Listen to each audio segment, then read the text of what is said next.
Welcome to Kranky Live, the show where bold minds meet real talk.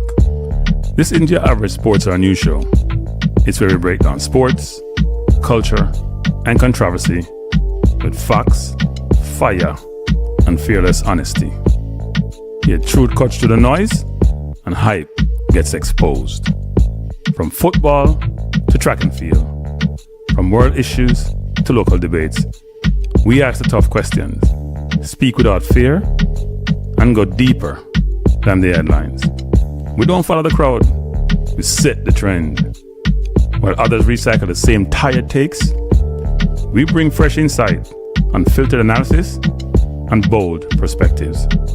No echo chambers, no puppet talk, just real conversations for people who think for themselves.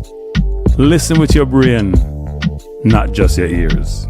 Think critically, question boldly, and speak freely. This is Cranky Live, where reason rules the mic and truth always win. Come on, let's get into it. Can you hear me? Good night, good night, good night. Let me know if you can hear me in YouTube land. Let me know if you can hear me before I start running my mouth, people. Good night, Flash G. This is what I'm calling me again. The Fool from New York. That's my new name. The Fool from New York. I'm calling me now. So hit the like button for the Fool from New York, people. So if you don't have a New York hat, hit the like button for the Fool from New York. That's what my new name is. So I look a sharp man at this me. So hit the like button, people. And I come in at 32 people and 13 thumbs up and hit the like button. Come on, man. No, Cranky my name no more. A Fool from New York, my name. No sense. So that's my new name. I've been given that name. I have to hold it. I have to hold a new name there. But good evening. We had to talk Reggae Boyz football. It's coming to that time. We went from over a year ago, more than a year ago actually, when the qualifiers started, and we're now in the last round. And yesterday we spent some time. Was it yesterday or the day before? I can't remember now. Going through what I deemed to be what the coach's roster was going to be, not my roster. Bless up Flash, bless up Badine, McFarlane, Drew Ross. Where you going, Drew Ross? And so bless up Eagle Republic. There was a press conference today at 11 a.m. Eastern Standard Time, Jamaica time, where they announced the roster for the upcoming World Cup Qualifiers next Thursday and the following Tuesday, I think it is, against Trinidad Tobago and Curaçao, respectively. And then we'll know whether or not we're going to the World Cup after next week, Tuesday. We could know before then if we win and Curaçao lose, but I think those results are unlikely, especially the second of the two, which is I don't see Bermuda beating Curaçao, even though they scored 2 goals in Curaçao. They didn't bring their best team in the last round. I think the guy Wells didn't play, and not sure he's coming back this time. And they may want to experiment, so we don't know, because they're not going to make the World Cup. Yes. I'm a real fool from New York. That is my new name. That's my new name. That's how I've been labeled. But I'm dropping a video, by the way, a final video. Reflective video and some of that. Actually, I did the video already. I just haven't gone through it yet. It's an hour-long video too. You know, so my videos are normally no more than 20 minutes, but had to make the case. But anyway, so it should be interesting. We'll go through 2 main things. One is the press conference, and it's my understanding that it wasn't the most well-attended press conference, and you can imagine why. I assume that's because a lot of the traditional media, given what's happening on the island, maybe on the road, trying to report in how things are progressing and how the situation is. So that's understandable. Bless up Manny Ford. Bless up Flash G. Thanks, Flash G. And bless up Float. So I assume that a lot of them are on the road, reporting in what's happening across the island, and may not have been at the press conference. There weren't a lot of people there. And by the way, the video I'm going to play at the press conference, I hope Balpri, I'm getting it from Ballpree TV. I didn't even ask him for it because I was told by the media representative that the press conferences are open to public consumption. They can play them. So, but even though Ballpree never give me no, I thought we do something. I use Ballpree thing because I was going to use one from the JFF. But if those of you who had joined the press conference on JFF would have realized that the JFF was silent for the first 10 minutes or 5 to 10 minutes. You couldn't hear anything. So I think if you go on their site, which I went on, tried to play the press conference, it started about it's about 20 something minutes long when the whole press conference was just over 30 minutes. So it didn't make any sense. You guys not getting any audio from me? Somebody just says no audio. You're not hearing me? Are you guys hearing me? Let me know if you hear me. Bless up, DC. You're not hearing me, Flash G? That's weird. Let me know if you're hearing me. You're not hearing me? Oh, you okay. Yeah, so it was very disappointing that when you first went on, I started to where I'm gonna go because can't get any sound. And then when you start going across YouTube, you realize that I think there are a couple of the YouTubers who were there were carrying the press conference. So CC saying not here. You know, CC, the people might hear, so you gotta take the wax out of your ear, CC. And make sure everything nice. So we're gonna play the press conference. Some of you may have heard it already. I'm sure some of you have. Some may not have heard it. And then we'll go to the roster. There's there are really no surprises, frankly. And then we'll dissect it, right? We'll dissect it. Somebody had sent me a voicemail. I gotta text them back. Give me 1 second. Just because I don't want to be rude. Let me just text them back, people. You probably can hear me. Type in. On the join the show too. And people, as you come in, hit the like button, man. 89 people, 36 likes. Why are you guys? You know what? I'm gonna start complaining. Why are you guys like that? Why are you so reluctant to hit the like button? Is it that you're waiting till the show is completed and you can make an assessment as to whether you want to hit the like button or not? And by the way, tell me if I'm talking too speaky spooky, because I get that. I actually didn't know I talk speaky spooky, to be honest. I mean, it's supposed to be a derogatory term. So you talk speaky spooky. I thought I was just talking English, and not the Queen's English either, which I don't believe in.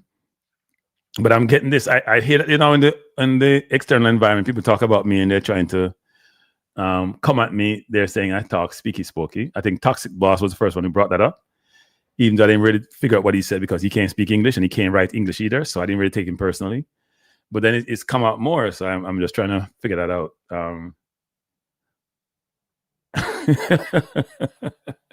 All right, let me play the press conference, people. Here, what you to do. Seriously, I want you guys to do this. I'm dead serious on this. Get a pen and paper or go to your notes. If you have, I don't know how Android works. I've never had Android, by the way. I've only had iPhone. Well, I shouldn't say that. I've had iPhone for the last 20-something years, or 20 years, or almost 20 years. But I've had those other phones for a long time, so I don't know how to use them. But in iPhone is the notes. Go to your notes, watch the press conference, and then jot down what questions that you would ask. Seriously.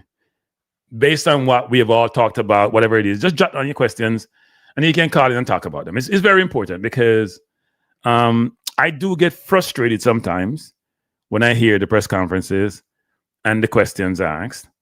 And it's not because of the people who are just there, because if you're there, and when I was in Jamaica, I remember I said in June, I said I wasn't going to ask any questions. I'm just going to go listen. And then Eddie Gooner and Cece put me on the spot. And I asked a question. I didn't have any questions planned. And normally when I go to this press conference, this is me. I will jot down 10 to 15 questions. I'll review them in detail. And then what I also do is, while I'm at the press conference, whatever's been talked about, I'll come up with 3 or 4 based on the being discussed. Because you may have 10 questions and 9 of them get covered already. You can't duplicate stuff, right? Then what you'll do is you keep jotting down questions to what you have, and you may change them around. So you'll have about 5 or 6 you want to ask. Now, I'll say in this press conference, and you'll see it, and I'll comment on it. This is one you want to be in because you had a chance to ask questions, I think. Bless up Langsdale, bless up Man United. We're not talking any EPL today because I'm not happy about that. So we're not talking about EPL. I don't speak Spanish, Porque tu eres pueblo santo a Jehová. Somebody talking about something about God. God, God is special. God for all his peoples. Come on, people. This is not a religious show. This is Cranky Live. This is not a religious show. I don't speak Spanish, by the way, but it's not a religious show. So we're not going to go into that. The imbecile from New York. No. It's the, what do I call it? An allowed mod, an idiot. The fool from New York. A fool from New York, mean. It's not imbecile. We got the term right, Orlando. It's the fool from New York. May have foreign accident. Yeah, that's how it go. Yeah. And then people want to know where you come from because we must not understand the culture. Why would I tell you? We have to laugh. I mean, people talk about certain things because I try to decipher who you are and why you not put up with them nonsense and why you not buy into some of the bull, you know what, them talk about. Them want to figure out where you come from and where you're this guy, you're too sensitive. This. No, so I'm just not deal with something like culture. If I don't like it, I don't take it. So I don't care what I want to talk about. But anyway, was the French player Dixon selected? We're going to get into that. All right, so here's what we're going to do, people. We're going to play the press conference. Your job, your only job right now is to jot down your questions. Seriously. Jot down the questions that you would have asked based on what you hear. All right? The press conference about 30 minutes. So I'm going to play it now. I'm going to try to play it now. And just jot it down. Add to the stage. Take this off. And by the way, I said, you see ball pre-TV there because it wasn't playing. It's Trinidad and Tobago at the Hazley Crawford Stadium. Kickoff 7 p.m. Jamaica time, 8 p.m. Eastern Caribbean time, and Jamaica against Curaçao November 18 at the National Stadium. Let me know if you can hear this, people. We're joined with the head coach of the Jamaica Senior Men's National Team, Coach Steve McClaren, who will first get into some opening remarks, and then after that we'll go right into the squad. Good morning, Coach. Thank you, Simon, and thank you, gentlemen, ladies, for being present this morning. It's rather somber and low mood since I've been on the island, and our thoughts and our prayers are with everybody who's been affected by Hurricane Melissa. Condolences to the families who have lost someone very special and close to them. Our thoughts and prayers are with them. And myself included and all our staff from the UK, we watched other players with horror at the devastation and what followed from the hurricane and the aftermath. And we'll all, while we're here, what can we do?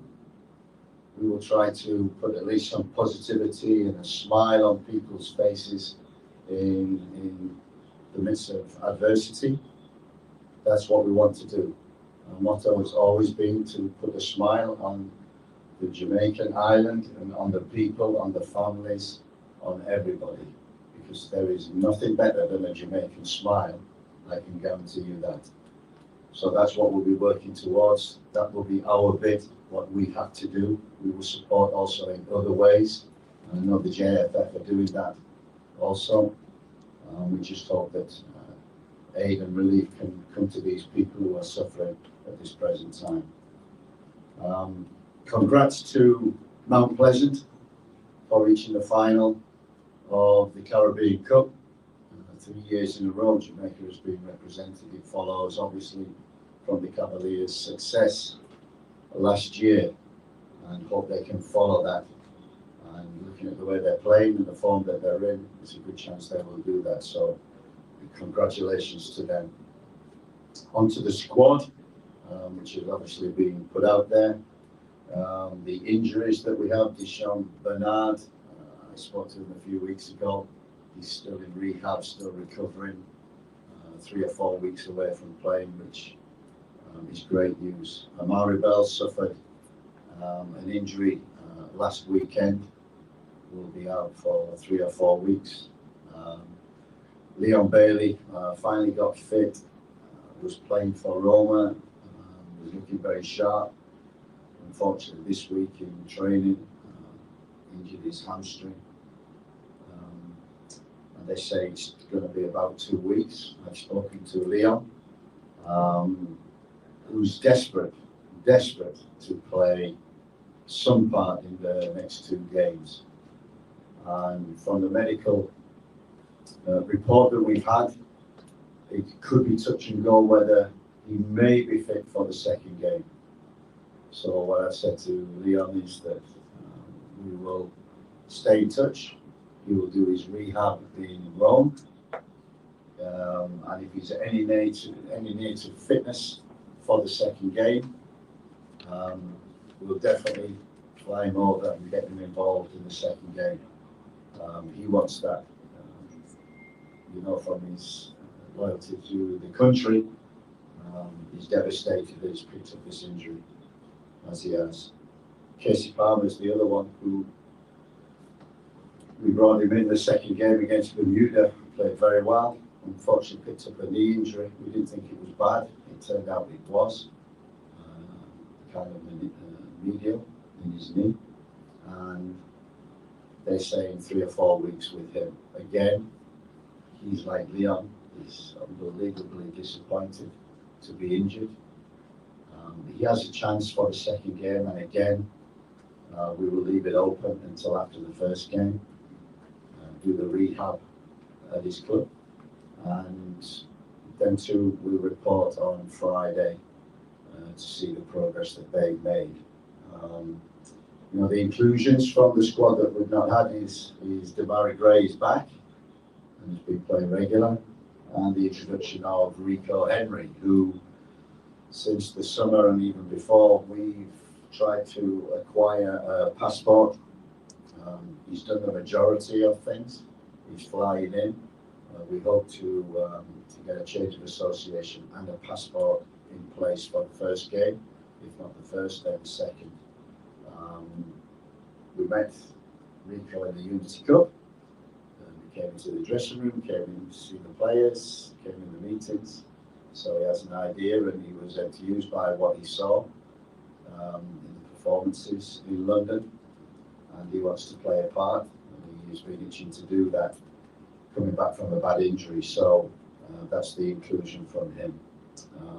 In terms of these games, we are focusing on 1 game at a time. So I don't want to talk about Curaçao, I'll speak about them.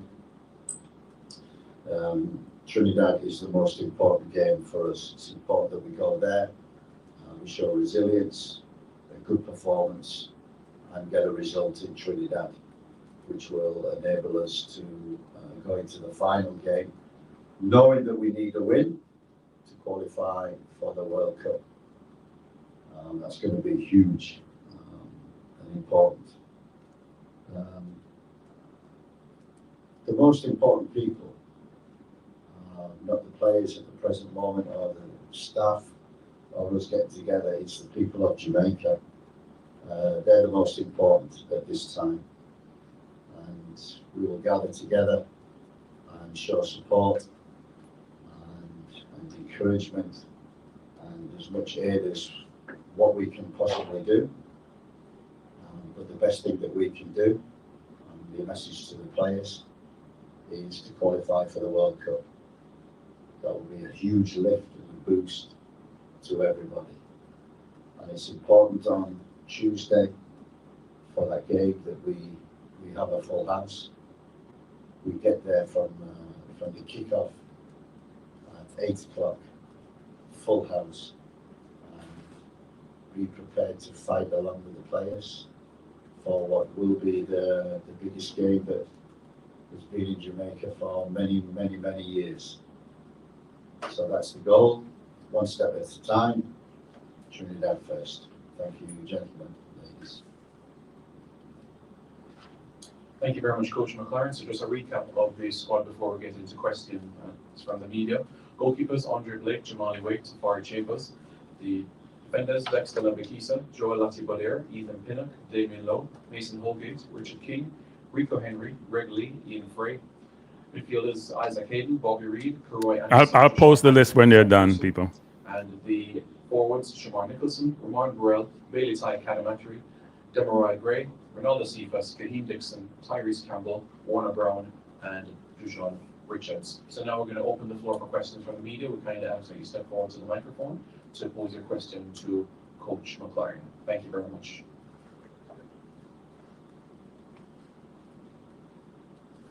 Good morning, everyone. Morning, Coach. Morning. Parkinson, One Umbrella Sport. How much does a player's type or quality, as it pertains to the team, you know the type of play that you want from the team? So how much does the type of player determine whether they get included in the squad? I think what I've done this squad is, look, I think, how long has it been? Nearly 18 months. And 18 months ago, on the first day, the goal was qualification for the World Cup. And in that time, we've used a lot of players, but we've also had a core of players who's been regular and have been in every camp and every game with us. And some have come in late, but have been a part of us since the summer in World Cup qualifying games. And what I've tried to do is I've picked 26 players and included in that are players who have played from day one. A few who have obviously come into the squad and performed well and stayed in the squad. But these players have shown their loyalty to Jamaica, to come into the camps, and their willingness to want to achieve the goal, which is World Cup qualification. So that's why I picked 26. That's why I picked the players that have played. They've been in from day one. I trust them. They trust me. We all know what we want from each other. It's very difficult to introduce new players now and new things and try different things. I don't think now is the time to do that. I think we have to bed down our principles, what we've been trying to do. And these games are all about attitude, fight, and the will to win. And we have to have more will than anybody to win. And also with God's will, that will happen.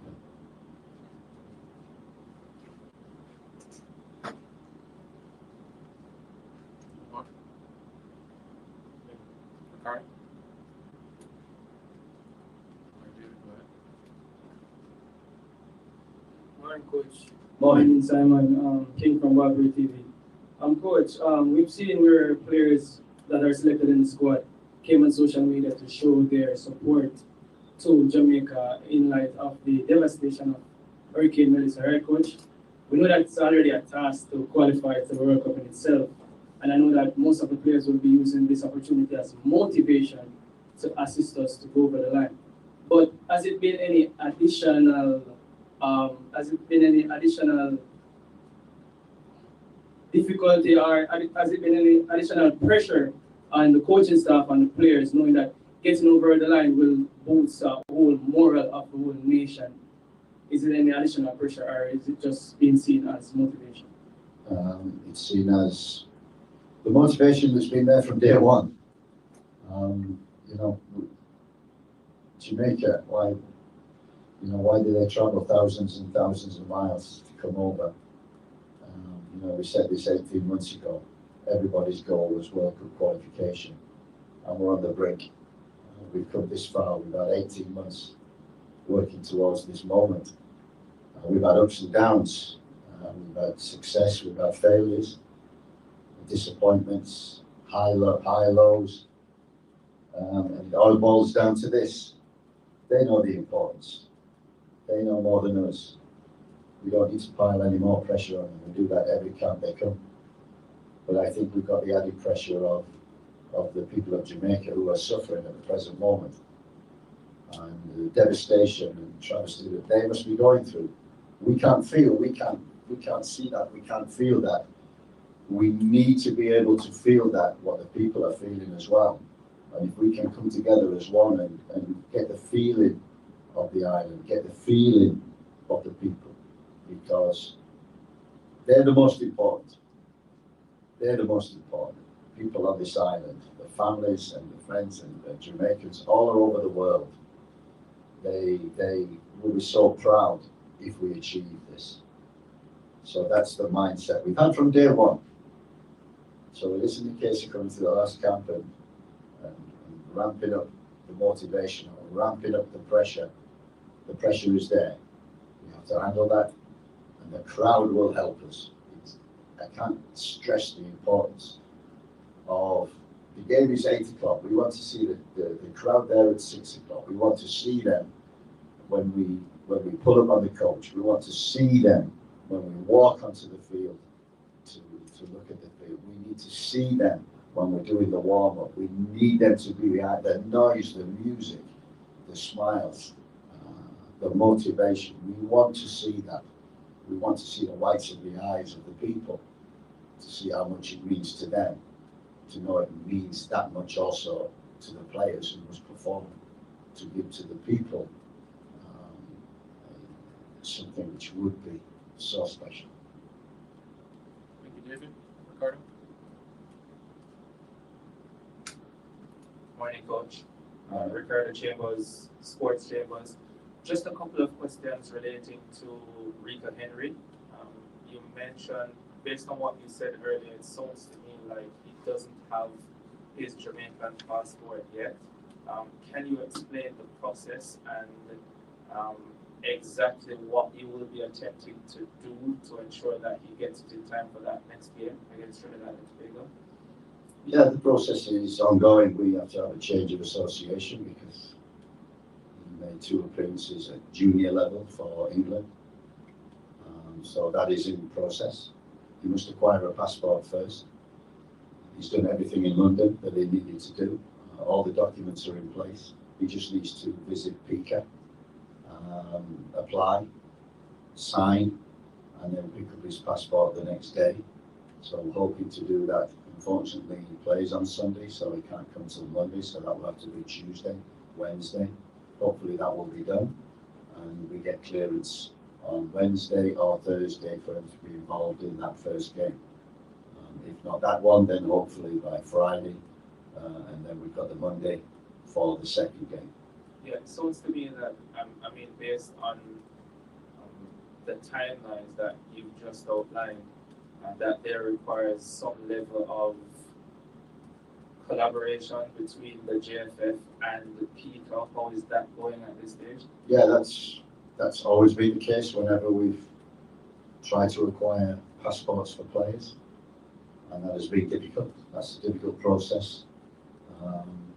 We do look at other countries who seem to be straight away including players and getting players in, and all of a sudden, we see Trinidad and we see Curaçao with new players that have come from nowhere. We don't know their process, but this is the process in Jamaica. We must adhere to that, and we do. So we try to plan early, and we have done with Rico since summer. This has been the only opportunity because a visit to the island to collect, to put in and then collect the passport has always been the difficulty in terms of the schedule that the players have. Is this the most difficult process you've dealt with as coach in situations like this? The process has been very difficult all the way through for 18 months, and I presume even before that. So it's one of the things that we have to deal with.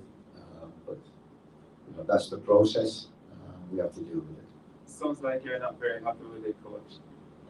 Everything could be quicker. I'm not satisfied with anything. Everything should always be done quicker and sharper, and we should have this and we should have that. And maybe I ask for too much, but that's my job, to make sure that we fight to get the best players that we possibly can.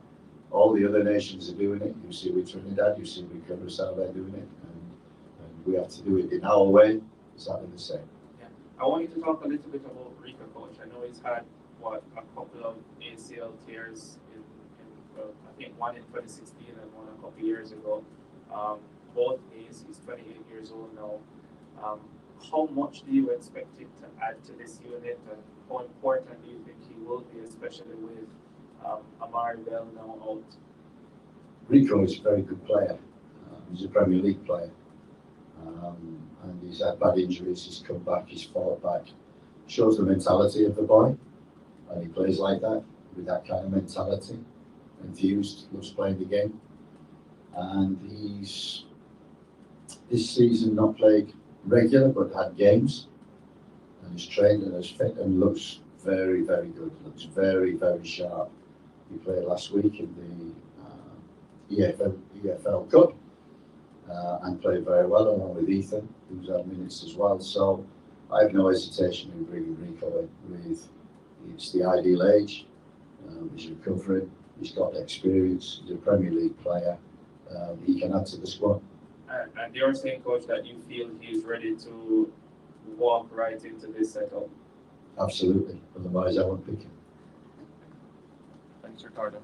Javon? Javon punishment here from Unseen Sports TV. Coach, you spoke on don't want to really bring in new players at this moment. But other people will say Rico Henry will be new. And we have a striker, Javon Stewart. He is doing well in Israel for Maccabi Haifa, scoring goals and doing some good stuff at his club. What is the process you're looking at right now in bringing players like that who are in tip-top shape, tip-top form in their club competition?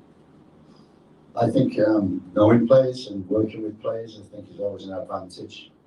If I go through the four strikers, Shamar is the best in the Caribbean, and I think Shamar became a talisman. You saw him in the last game, especially at home against Bermuda. He was the leader. He was the front man. He was the hustler. He was there. He was fighting for the ball. He was fighting for everything. And Shamar, we've had ups and downs with, in form, out of form, but he's coming at the right time. And the last game, so he's so important to us. The amount of goals that he scores against Caribbean teams, which is the reason why we brought him back into the fold. So it's a no-brainer. As a talisman up front, you need that number 9, and he is it. We've brought in other players when we've struggled. First of all, we brought in Warner Brown in the St. Vincent games. We introduced him in the second game. He got the first goal, great goal. Got us such an important goal against the BVI for us to win. He brings energy, attitude, exactly what we wanted. We wanted strikers who could run behind, cause defenders problems, run in the channels, and also score goals. And Warner Brown, he scored goals. His goals have got us points against Guatemala. He scores 2. So he scored goals. And then in the summer, we didn't have Warner Brown, we didn't have Shamar, and we introduced Roman Burrell. And Roman scored his first game in the Unity Cup. And for the championship, he's got a good move to QPR, big club. And I think in the last 5 games, he scored 4 goals. So he's a striker in form. And you've got to pick a striker in form. As one of my staff said, when they're hot, get him in. And he's hot at the moment. And we brought in Calamatri when we didn't have Roman, and when we didn't have Shamar, and we didn't have Warner. Calamatri came in, and he scored. He did great against Bermuda, scored against Trinidad. And if you notice all them strikers, one thing they've got, attitude. They work, they've got speed, and they can score. And that's so important in the process. And the other thing that they've got, the age of them, I think they're all under 23. So, we're introducing, not just we've got the experienced players, but also we've been introducing young players into the fray. We introduced Whisper in the last camp. We've been wanting to do that for a long time, so it's great to see him. So the blend of experience and youth, I think we've got really, really well. And the number 9s at the moment, although there are other players, we're going with what we know and proven. Okay, Coach, next question. Left back position, we have Craig Lee and Rico Henry is coming. But we are not sure if he will play the first game. Webster was on standby. He's playing very well for his club. I think he assisted in the game, and he's not included. Talking about that one. If I could, and the JFF allowed me to, I'd bring 30 players in, because you're absolutely right. every time I pick a squad, there are always 5 or 6 names, and I get killed for the 5 or 6 names that I've not included in the squad. And all of a sudden, people get disappointed because of that. You know, so I only have 23 players. I bring in 26. They've allowed me that because if we do get injuries, especially after this weekend, we don't have time to bring people over. So that's why we brought that squad. Webster, really impressed with him the camp before, and he's unlucky not to be there. But Greg Lee and Amari Bell have always been the first choice left backs. Amari drops out. We've always wanted to bring Rico in, who's got that experience, some Premier League experience, and that's why I'm choosing. If I could bring the likes of Kyle Duncan in and Webster, and you know we brought in Reed the last time as well. If I could bring 30 players, I would bring 30 players because they're all of the quality to play for this team. But my choices are limited, and I go with what I know. Based on that, you said your choices are limited, but we're looking in the middle of the park. There's no out and out number 10, a creative player that you want to, create something for us. Casey Palmer is Jamaica based on the injury, had some good game in the last window. How are we going to create in that area without out and out number 10? I think one of the things that we did in the Unity Cup, and I don't have it off the top of my head, but I think we scored quite a few goals in the Unity Cup. We were struggling, I agree. We talked about that against St. Vincent, and we improved in terms of our chances. In the summer, we improved in the Unity Cup. In Guatemala, we scored 3 goals at home, and we scored even in the Gold Cup. In the World Cup Qualifiers so far, we've scored 10 goals. So, we have players who can create, and we've got players who can score. We need to keep that going. So that's something we've always looked towards. And we've got players with speed, individual talent and ability that can create things from nothing. So we hope that will work in the next 2 games. Is it play on standby? Yeah, there's a lot on standby, but I can't name them at the present moment. As I said, I'd love to bring 30 in, but they will be on standby, and we have cross fingers today and tomorrow that every player comes through. Thanks, Trevor. Matthew. Good morning, Simon. Good morning, Coach. Morning. Matthew McClaren from McClaren Sports.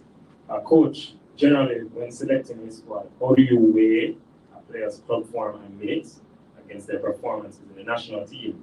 And are there any specific data points that you generally rely on to make this selection? And which factor ultimately carries the most weight for you? And also, has that differed in this selection, given that this is the final round of qualifying? That's a good question, and you're right. We go on many things. We go on the eye and what we see for the club and what they produce for Jamaica. And I've known plenty of players who, when I work with England, they get different performances for England than they did for their club, and sometimes different performances for their club than they did with England. And you have to weigh that up, and that's called experience. And on the big stage, and when you have to deliver, being able to deliver. So these players in the squad are proven that they've been playing for Jamaica for many years. Some of the experienced players, they've been playing well, and you trust them. And trust is massive and huge. And that's why I picked these 26 players, because I've worked with them before. I've seen them play for Jamaica, and I trust them. And sometimes I take their club form and I close my eyes. And sometimes I look at the club form and say, well, he's not playing, he's not getting minutes, so therefore he's not in momentum. So sometimes it's stats, sometimes it's the eye, and sometimes it's the gut. So they're the things that I pick a squad from. And again, that's what I've done. And hopefully it all comes together with 2 wins. Also, Coach, has that general way of selection differed this time, given it's the final round of qualifying? Yeah. Well, why change? So I always said to me once, what have you been doing for the last 18 months?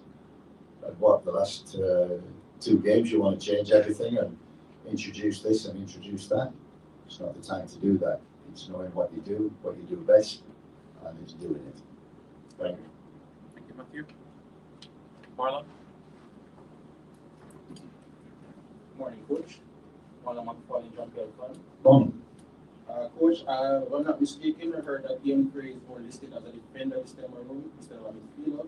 Is it that you're more seeing him more as a right back more than he must help in the midfield this time around? I don't think so. I think we've got Mason Holgate at the moment, who's playing right back for his club.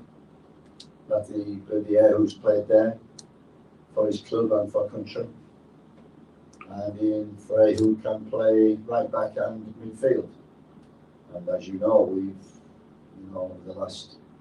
since summer really, we've been working towards inverting fullbacks and having flexibility.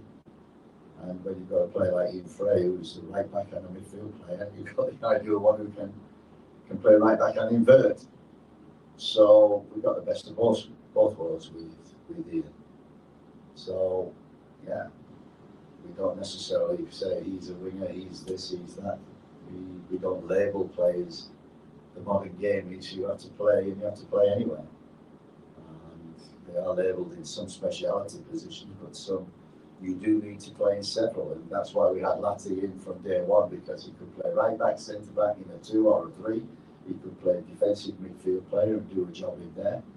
And plays like that are invaluable. So having Ian Frey fit and available for us to play right back or to play holding midfield is perfect for the squad. All right, Coach, as well, Anglin came off injured early in the game on Wednesday. I know you included him in the squad today, but can you give us an update on his health status? And if he's not able to continue in the camp, is there a specialist number 6 or number 8 because he's ready to compete? We see Anglin as an 8, not a 6. He's a box to box. I like Anglin. I've liked him from day one.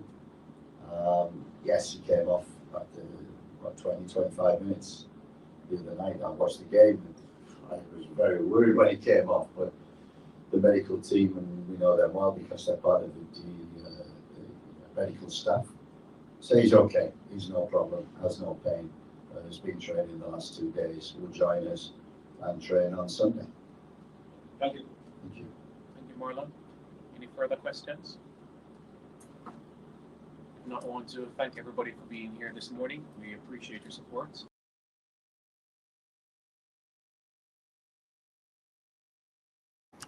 Okay. I apologize if my camera being out. I had to turn on the AC. It's getting hot in here. I don't know if it's all the hot here. I shouldn't say that. It's getting hot. I have to turn my AC on. See me turning my camera on and off? I'm trying to get my AC to be in the right place. It's hot in here for some reason. Don't ask me why. You might need to turn my heat off because it's not that hot. It's cold outside. But that was your press conference. I know you have your questions. So what questions would you ask the press conference? And let me put the team up, by the way. Let me put the team up. Flash G says, let me see if we can put this up. Wait, hold on, Flash G says, Cranky, the JF is not a well-run organization. Little things speaks volumes. If you can't get the little things right, how are you going to get the big things right? It's an interesting point.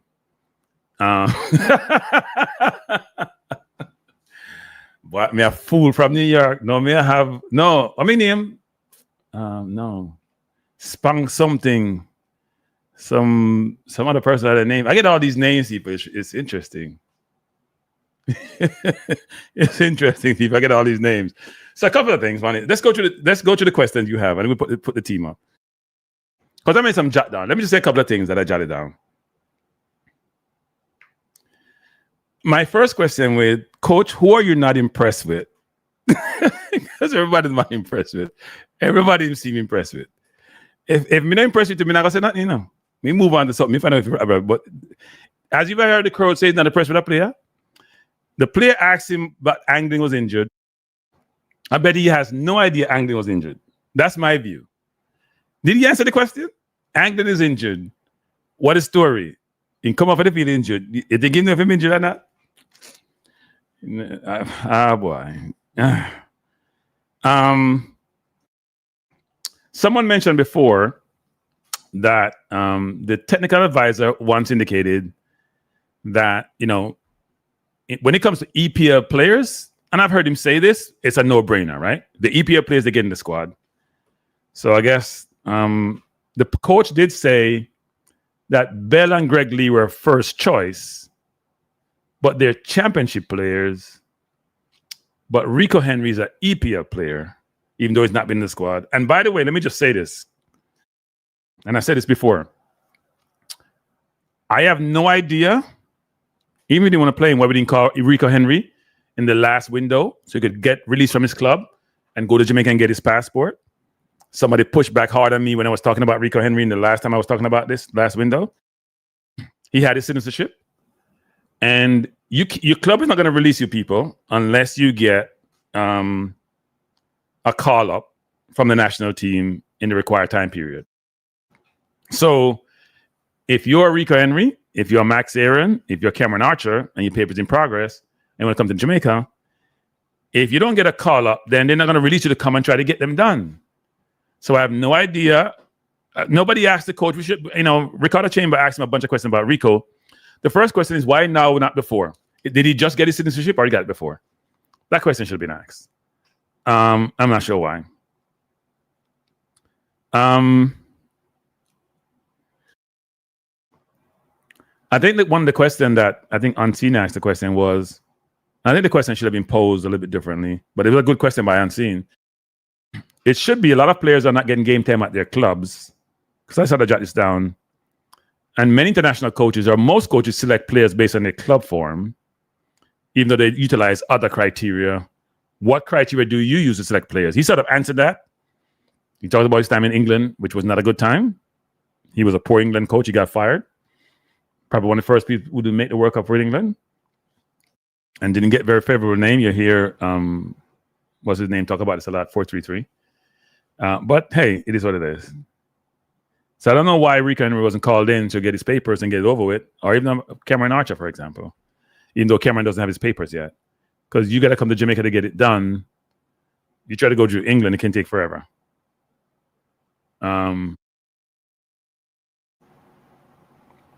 Yeah, no, he said I've been first choice, Rob, but apparently Rico Henry's not first choice.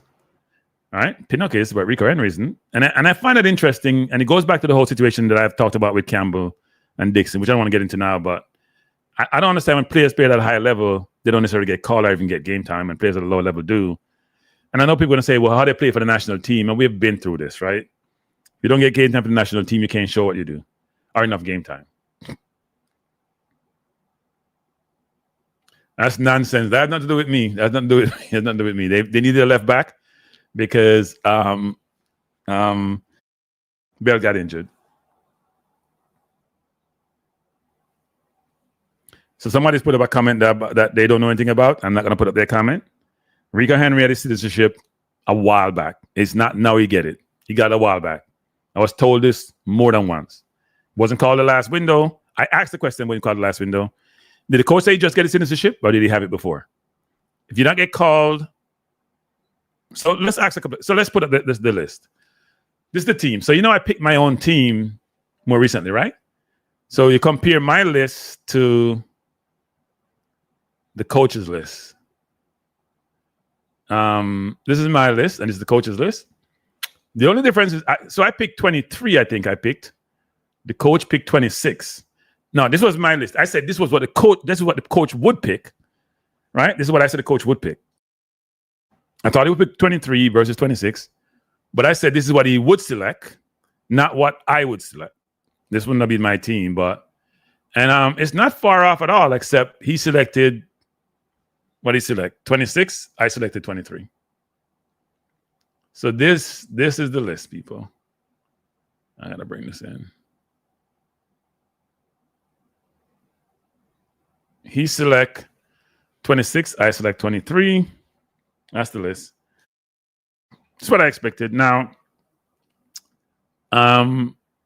so we've talked a lot about different players, right? We've talked about Tyrese Hall. We've talked about Ravel. We've talked about Daniel Johnson. We've talked about a number of players. And it's a little bit disappointing to see the midfield so bare, and it hasn't been addressed. Now I know the coach will say, well, we can put Lati in there and we can do all this other stuff, but Lati hasn't kicked a ball in anger this entire season. So I'd be surprised if Lati's get game time. He hasn't kicked a ball in anger. I would look through his stats yesterday. 0. Kick no ball. Lati should be in the squad. I like Lati a lot. Lati should be in the squad. Sorry. You didn't kick no ball. You didn't play that game for Coventry. Not in a practice game. Not in an EFL game. So how you going to be in the squad? It's a joke. Sorry. Like Lati a lot. Think he gives everything when he comes to the country. I know the coach knows him, but he ain't playing no football. He has 0 minutes this season for both Jamaica, at least in this last window that he came, and also for Coventry. How does he get to be here and be able to play? I don't understand that.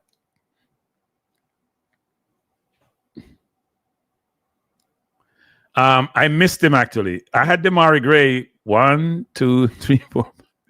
I think I missed him. It's supposed to be 7. He may have been there, but because I did this in Canva, it probably got taken out. But I had Demarai Gray. I got to go and look it up, actually. I'm sure I had Demarai Gray. No, but Demarai Gray was on my list. It's supposed to be 23. He would have been there.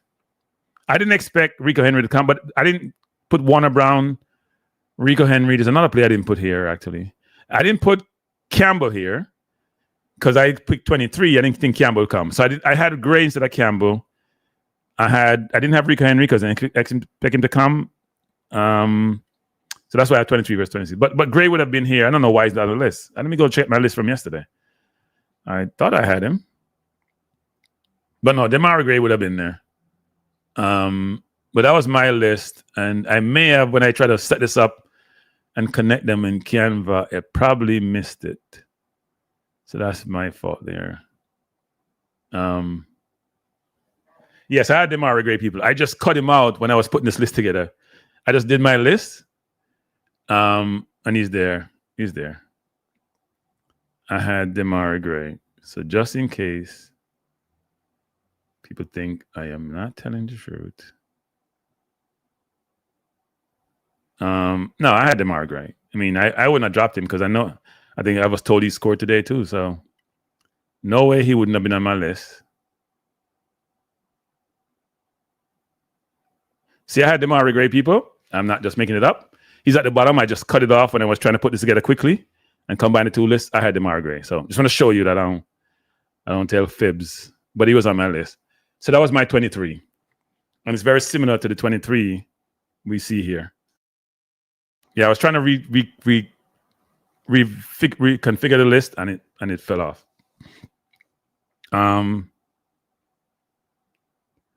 Yeah, I understand, but if you ain't playing no football, people, you ain't playing no football. You can't make it up.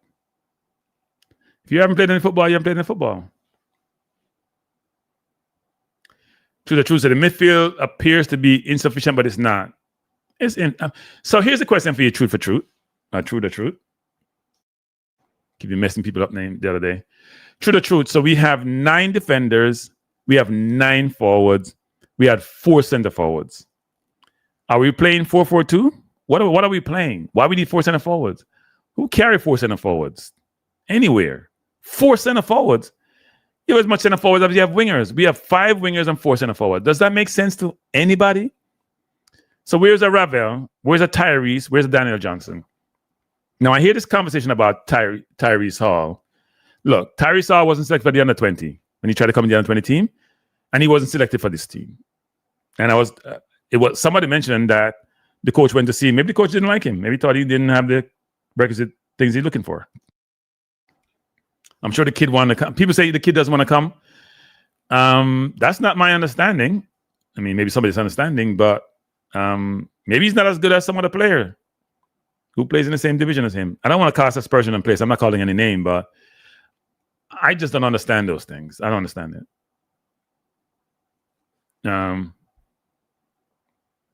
Yes, I wouldn't have him either, Chris Smith. I wouldn't have him either. I wouldn't have a player who's not playing. I just wouldn't. That's me. Not playing any football? I don't think so. Because I don't think they rate Ravel. It's my understanding. Yeah, there are people in the camp who don't rate Ravel. They think he's done. they think he's not ready for this type of football, so that's why I don't pick him. He's not. It's a coach's decision. It's a coach's decision. The midfield is slim. Not only that, it lacks pace. Look, I think the midfield lack ball handlers. That's what it lacks. Ball handlers. K-Roy is not playing any football. Just Anglin is playing at a low level. Bobby Reed is playing better now, so he can play the double pivot with Isaac Hayden. Jonathan Russell, to me, he ain't playing no football either. Barely getting game time. He play like he's playing. You know what? They have 4 forwards, and Jonathan Russell makes 5, so they have 5 center forward because he's playing center forward for Jamaica. That's what he plays. Plays center forward. We don't disagree through the truth, but I'm saying Lati not playing any football. You guys are missing that. We're not questioning Lati's ability, no. We're questioning game time. He's not playing any football at all. He's not come off the bench for Coventry 1 game this season. He ain't playing he ain't played nothing. He was injured for a while. He was injured and got in. He got injured again. When he went back, Lampard talked about him being injured. He's been injured. So he was shot. DeMar Phillips was not included in the squad. Interesting. Hall needs more size. I don't think we have a choice with that selection. Okay. I don't know. Maybe the coach doesn't fancy him, and it is what it is. Coach has to pick their team. Every country have that. Yeah, he's a good forward. He scored 5 goals in 15 games, so he's a good forward. He ain't a midfielder, that's for sure. He ain't been playing midfielder. No, the kid wants to play for Jamaica. Let's stop this narrative. Whoever's spreading that narrative, the kid don't want to play. That's not my understanding. The kid wants to play for Jamaica. There's nothing that says the kid doesn't want to play. And he's not being called. That's all. It's coach's decision. He's not being called.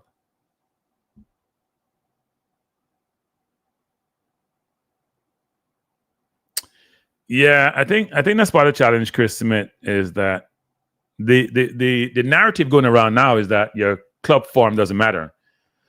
Well, your club form can't matter because you don't have no club form. Your club form can't matter people you don't have no club form. You can't use a club form to judge a player when you have no club form. You can't. Right? And the sad thing with Jamaica is that people like Morgan Gibbs-White will not go to the World Cup anytime soon. He should have waited and played for Jamaica. He played for England a couple of times, but he ain't playing anytime soon. Not with the 10s they have, when they have Foden and Palmer and Billingham and Eze. He ain't getting that team no time soon. I didn't call any name, but we were told about the midfield a while ago, and that some people wouldn't pick a certain midfield. Now, this midfield ain't no better than that, right? The midfield is, we can pick all the forwards we want, people. If you ain't got no midfield, you can't get them the ball. Right? You can't get them the ball. But I did say last night that whoever we picked, I'm going to support the coach, so we'll support the team because we want to go to World Cup.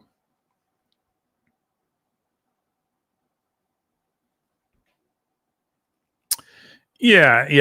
I think. Hey, by the way, let's count. The team is balanced because balance is important.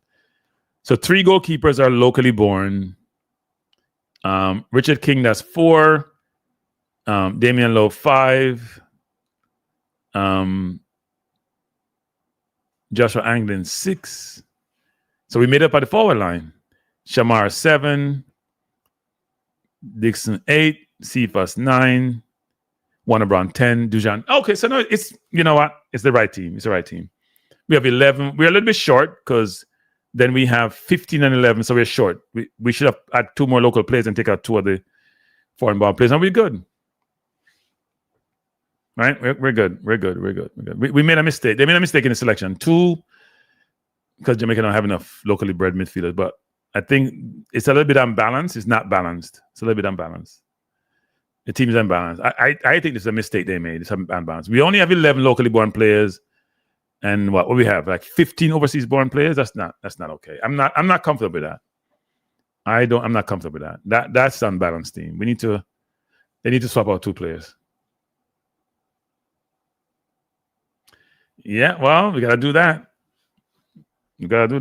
I don't look. I mean, when we played Trinidad in the stadium, they dominated the midfield. Dominated it. And Hayden was in the midfield then. He still dominated the midfield. And it was Palmer? And it was Palmer and Russell. Because Russell is not playing midfield, people. Russell is running all over the place like somebody don't know what football look like. I'm sorry to be that, sounds so rude with Russell, but I mean, he's just running all over the place. He's not playing his position really well. He's not tackling anybody. He's not tracking anybody. He's not winning any tackles.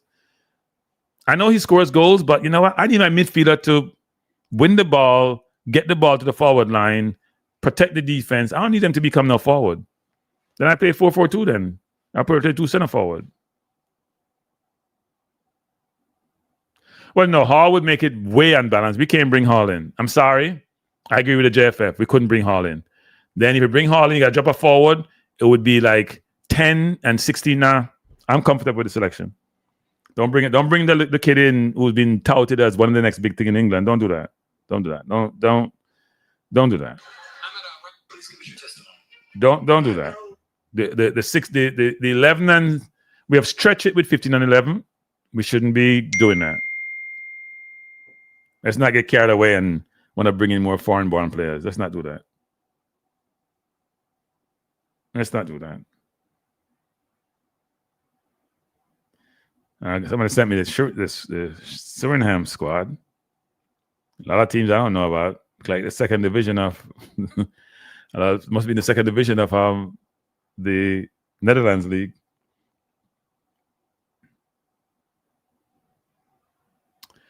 Yeah, I wouldn't be surprised. Yeah, they lost because we got lucky. People lose games sometimes, even though you may dominate them, They lose games sometimes. They scored 3 offside goals. I'm sure we're going to say, so what? They lost. And they did lose.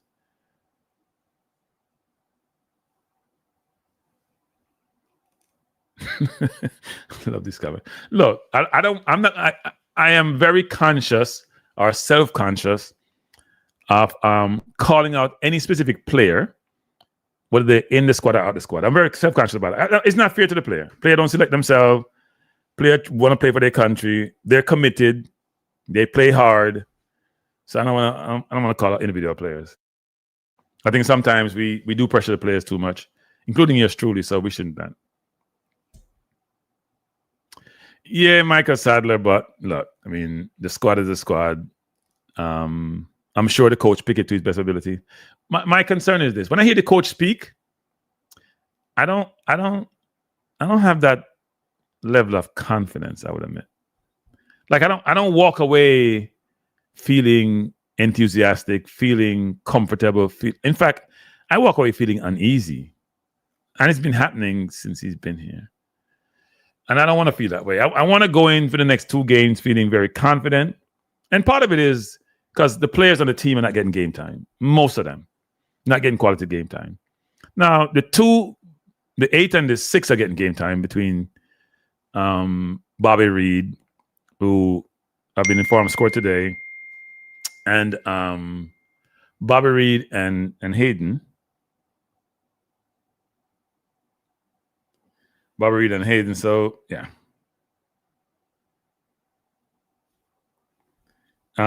Bobby Reed and Hayden played today. So,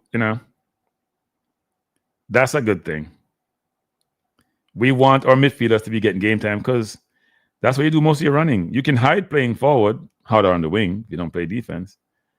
But you can't hide. You can't hide playing midfield. It shows up. That's why my man Russell struggles so much. That's why I struggle so much, people.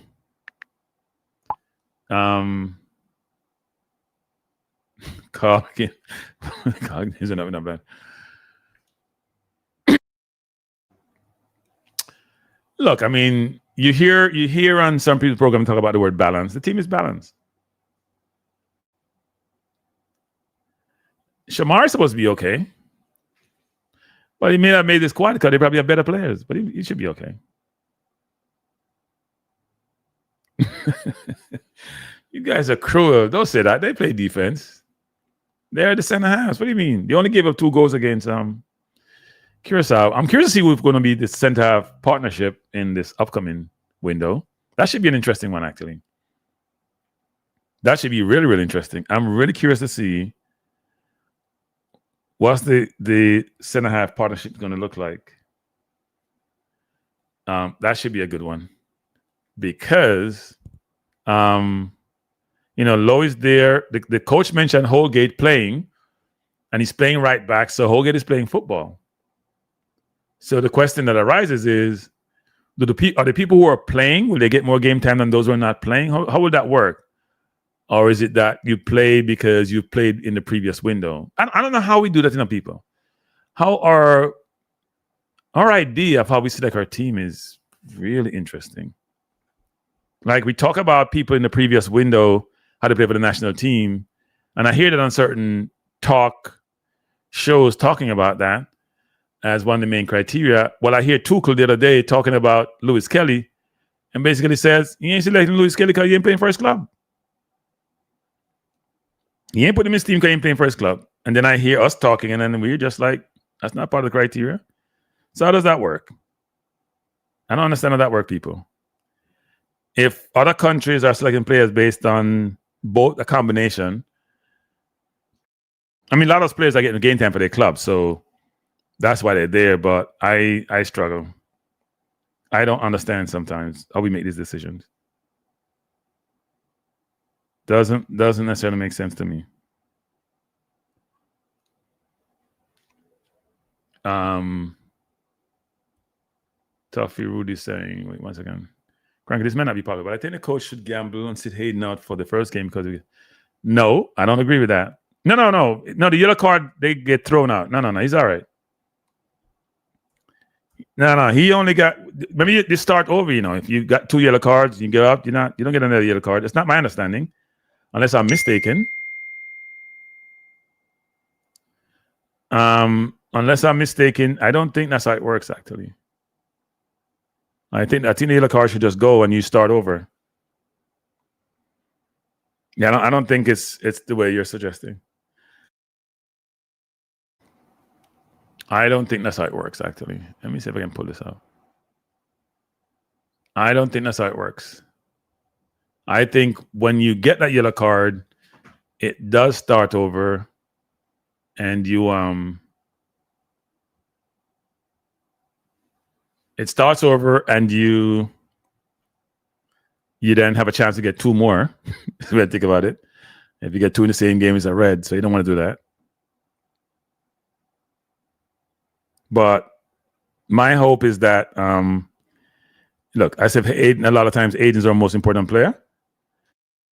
I hope he's able to stay on the field.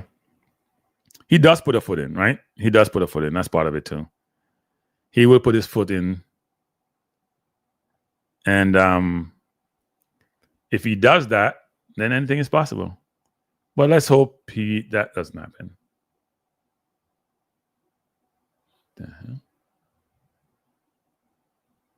Let's hope that hasn't happened. I'm trying to post something up, people. Give me a second. Let's hope that Hayden. Good evening. Yeah, good evening. Where's the Cranky? I am here. Where's the Tycoon? Well, I mean, what you thoughts about the squad overall? Well, I mean, that's the squad I expect him to select, right? Apart from the 3 additional players he selected. That's the squad. By the way, people have the Suriname squad up on the board. That's what I expected, actually. Okay. I mean, we see that. I thought they would try to get more midfielders out there because that's important. We don't have enough midfielders. We have no creative midfielder. But that didn't happen. So okay. And we see where Suriname, we see where Curaçao have 8 midfielders in their squad. And they are good midfielders. Well, they should be Curaçao. I don't know if I have to say Suriname. It should be Curaçao. Yeah, Curaçao. There you go. No, this is Suriname. I have the wrong team. Sorry, people. I have the wrong team.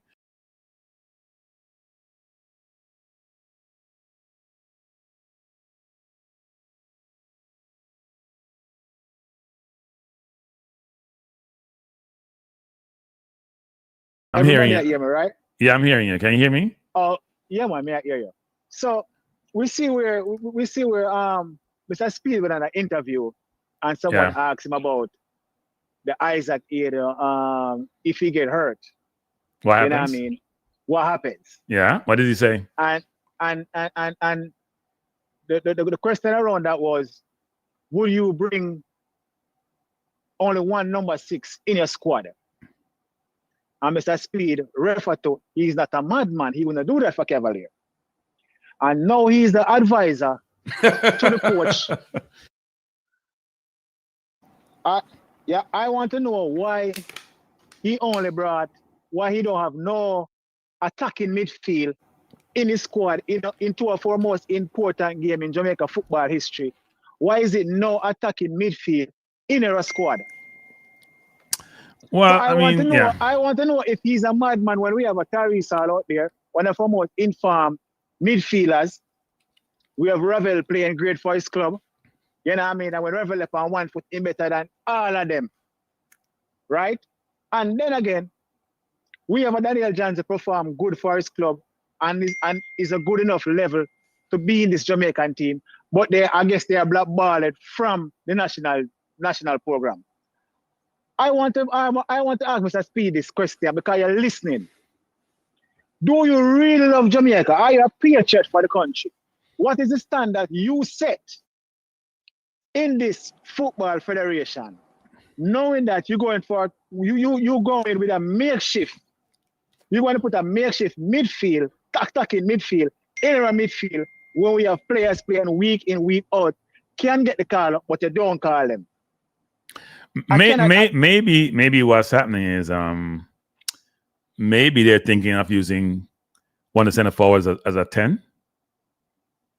They want to try to use what I think they might be going to try to use Demar Gray. But then again, every time we see that Demar Gray playing the midfield, we see where he and Cephas don't have no chemistry playing that position. Yeah. So for me, I don't think it can work. And I want to put Dixon in my midfield going down to Trinidad and play. I love Dixon. I respect his game. I think he's a great young talent. Right. But I don't want to put the pressure on a young Dixon with lack of experience on certain level going on to Trinidad and playing this game in Trinidad. I don't want the fans to get on Dixon head for this. Look, I mean, Dixon's been playing a lot of football for Jamaica now, right? I mean, he's been called in almost every single window in the last year. So he's pretty exposed. So I don't think that should be the issue. I think the question is this the best team we could have picked? And people are complaining. Let me just say this, people, because I get frustrated with this. Fans have a right to question the coach and challenge who's selected. Because everybody does it. Everybody does it. Everybody does it. In England now, they're talking about why is Grealish not in the team, right? Why is Lewis Kelly not in the team? So everybody does it. So let's not get into ourselves and talk about, the coach picked the team, so just live with it. We have to live with it. We have no choice. But you can have your own point of view as to why you think it's not okay. And we all know the midfield is weak. Let's be honest. The midfield is weak. We have two players in the midfield who are not playing any football. Russell not playing any football and K-Rod not playing any football. Now, luckily, we have Hayden and Bobby Reed there who are, I call them defensive anchor, most creative, and they can help. So I think he's going to use somebody from the forward line in the 10 and play Bobby and Isaac. He may play Russell, but I have a view that, as you're sort of alluding to, that Gray will play the 10. Because he's got to play Cephas. So then where's Gray going to play? He's not going to play him on the right because Gray doesn't really play on the right. To me, Kranky, I don't know if this coach really comfortable with this Jamaican team. I think something going on. I hear he coming out swinging now, say he be asking for stuff for 18 months and he don't get it. Wonder if he's asking for too much. He's probably asking for. Look, we've had this concern by almost every coach of Jamaica, which is there you go. Right? I mean, that's probably one of the reasons Algrimson left, right? He just couldn't deal with it. There you go. Tapa had the same problem. Paul Hall got the same problem. So all these coaches, I'm asking the federation. Right now, y'all try to blunder our World Cup dream, and it don't sit right with the fans. And this is not only we in our space alone, because I know a lot of people who don't really listen to YouTube, they have the same perspective over the selection of this team. It is not right. Yeah, look, I think if they had brought in a Ravel and Tyrese, we wouldn't be saying anything. And I don't know why you're bringing 4 center forward. Even if you play with a center forward, I don't see any center forward playing the 10. I just don't. I think they're gonna play Gray, and they probably play. I don't see it either. I don't see see it either, Cranky. I just don't see it. And every other team if you check every other team selection, everybody have 7 midfielders, 8 midfielders. Yep. Jamaica carry 5 midfielders. Bobby Reed is not healthy. Bobby Reed is about 65% fit or 50% fit. Isaac Hayden, which a lot of people might be don't know, is about 75% fit also. Akira Anderson not getting on the playing time at his club. Anglin get a knock the other night. So when you check, and Russ not getting the playing time either. And Russ not getting on the playing time. And the midfield is our main part of our structure. So if the midfield, if the engine not working well on the car, what going to happen? It's going to break down. And we're going to get exposed. And also in the first game against Curaçao see where they could exploit us. And the same thing going to happen again. If we don't go out there, I don't know which formation they're going to play. I don't know what's their plan.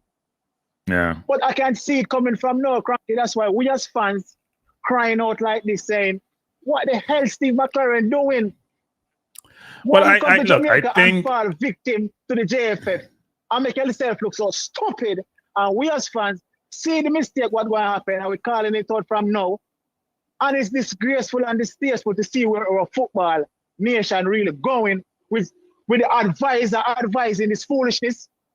Well, I don't know what the advisor's role is, to be honest. I don't know what his role is.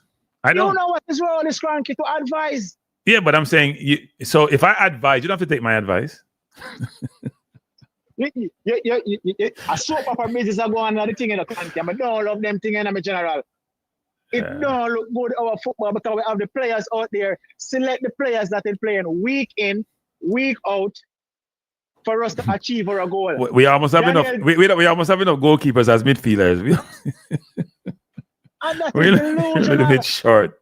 We're a little bit short in the goalkeepers. We need 2 more goalkeepers to make it 5.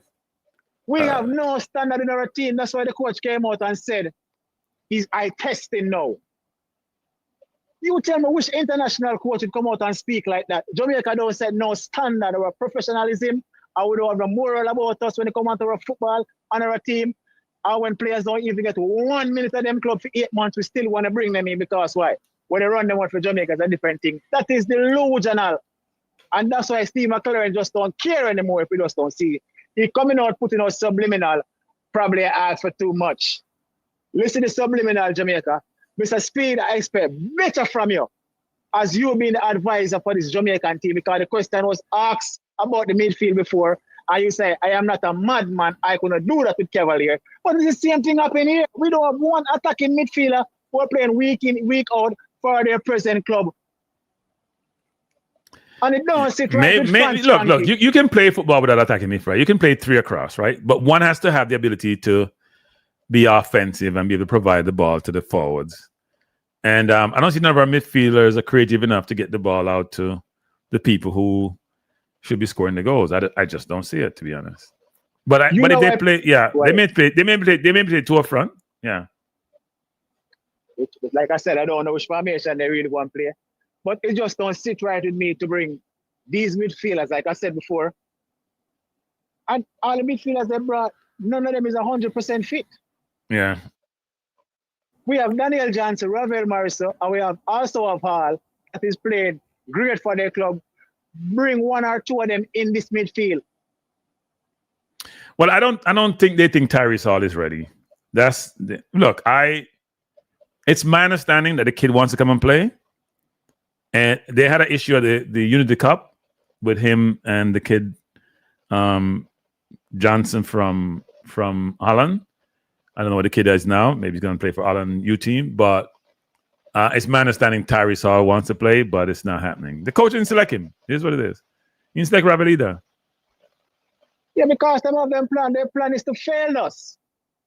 That's got to be their plan. Their plan is to fail us because if you want to win and you see the desperation on the country, you see the desperation with the fans. The JFF need money. The JFF claim to be broke. We don't have any money. And the dream is to go to the World Cup, help our grassroots football.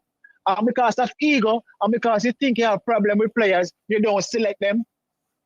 Why do we need 9 defenders too? Don't you just need two people for 1 cover for each? And some of them are versatile enough. Why do we need 8? Why do we need 9 defenders and 9 forward and 5 midfielders?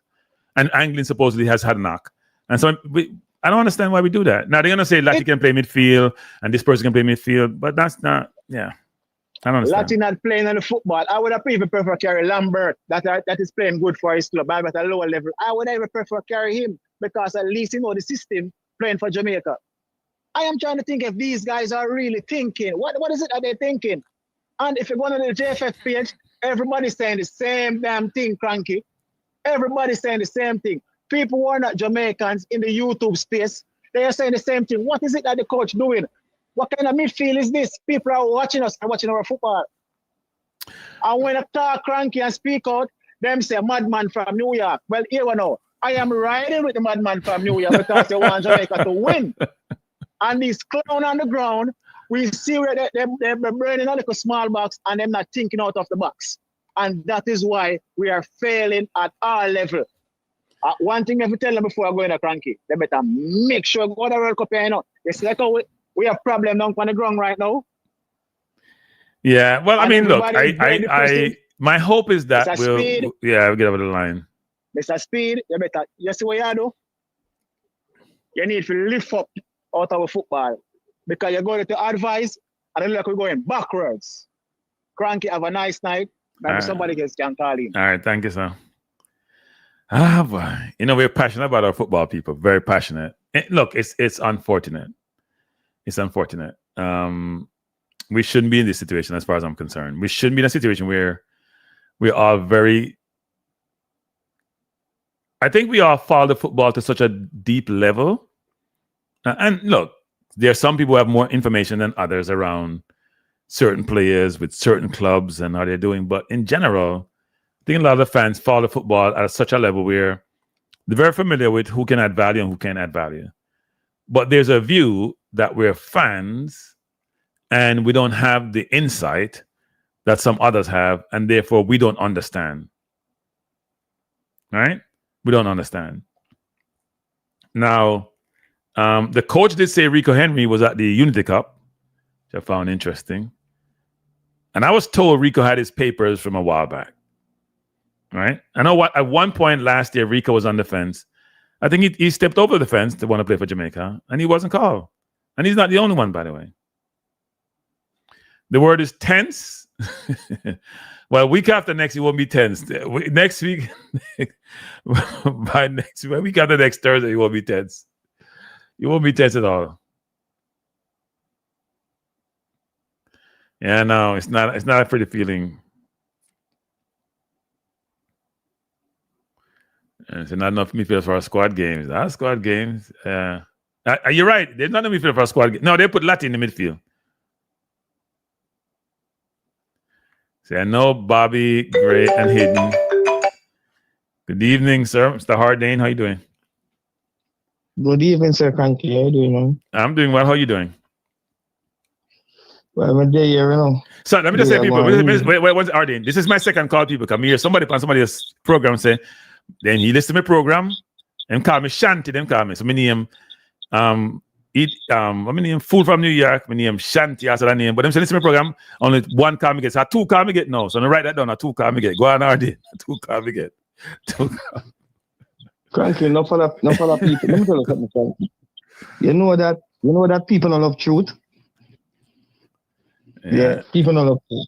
And when you speak the truth, if you're a truthful person, you're gonna have a problem. You see, if you're a deceiver and a liar, they get through more easier. People more love you. I hear you, sir. Yeah, man. So I want to make calling to say, Cranky. You was watching the press conference this morning, right? Yeah. No, I played it earlier. All right. I don't know if you observe, Cranky, what happened when someone asked the coach a question. I forgot the question, but the coach, I think it was about Barrel. The coach was talking about Barrel. Barrel, yeah. Yeah, and the coach, how I noticed, the coach didn't know how much goal Barrel scored. It was Simon have to put up his fourth, I think 4 or 5 fingers. One out of the two. You look across at Simon. No, you didn't see that? No, I didn't really pick that up. But here's what I know. Really? Here's what I know for a fact. look. So here's the thing. Simon go out into the holistic space. He gather up all the intelligence, as a good media person does. He then sit with the coach and he walks the coach through potential questions so the coach can be prepared. But sometimes Simon may not anticipate certain questions, and therefore he can't give him everything. But the coach doesn't do any due diligence to know anything. Man, just probably wake up. Listen, I have a problem with this, Cranky. As a coach that you select the national team, you're supposed to have all these statistics, Cranky, right down. Say, boy, okay, this man scored 4 goals, that man scored 5 goals, this man gets so much game time. That no. That only matters if you're using club form as a basis and criteria for selection.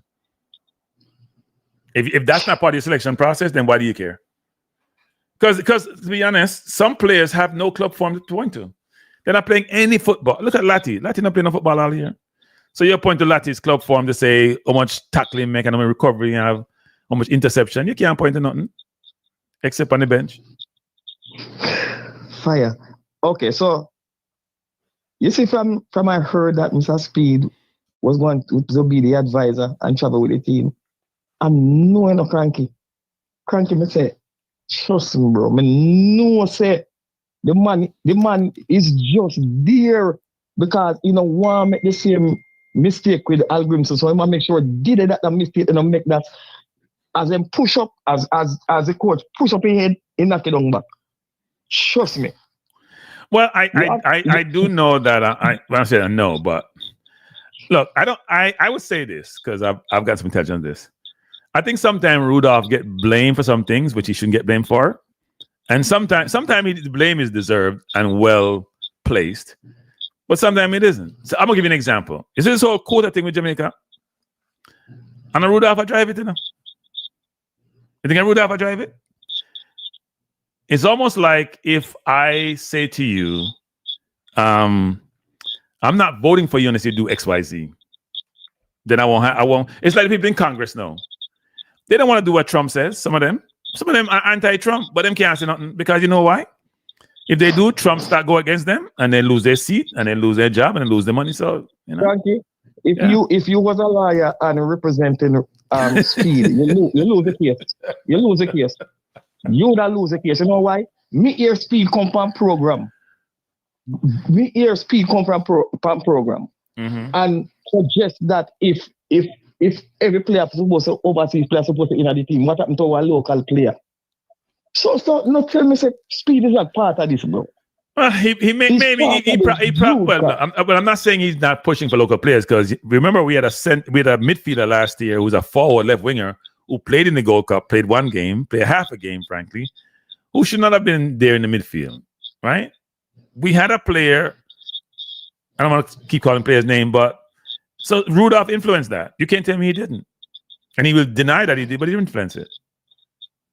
Okay. So Cranky, the man come on a program other day. See, and we talk about, I think the discussion was about the midfield also. Right. And I think they picked two midfielder one at the time, and he said, boy, he was upset, and that would never happen in the team watch. Yeah. But you know what? He didn't call. So here's my view on that, Ardain, and others got to understand this. And I've called this out numerous times.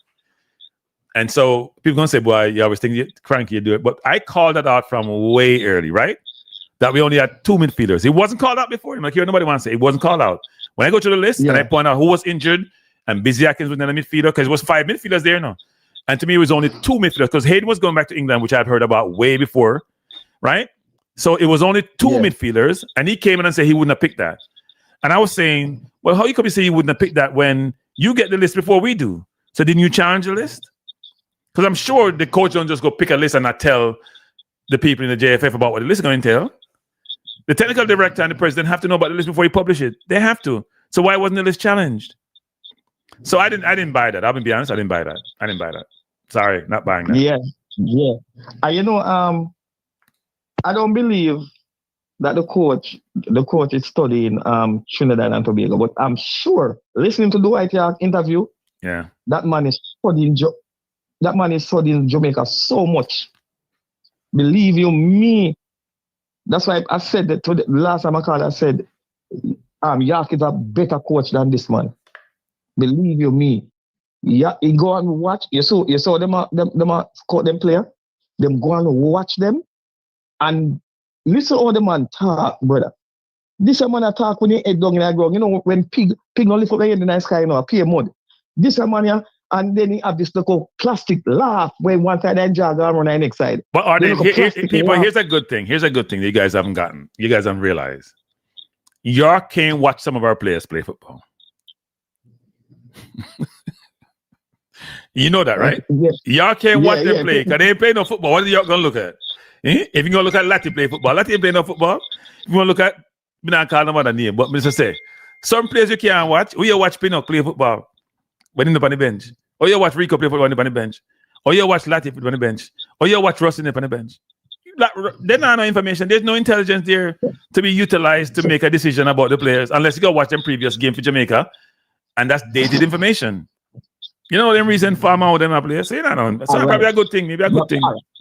Look here. You know, I heard Yak say something today, no Kranky. And Yak said you have some players in camp now. And he was saying that he took these players into camp because they weren't playing.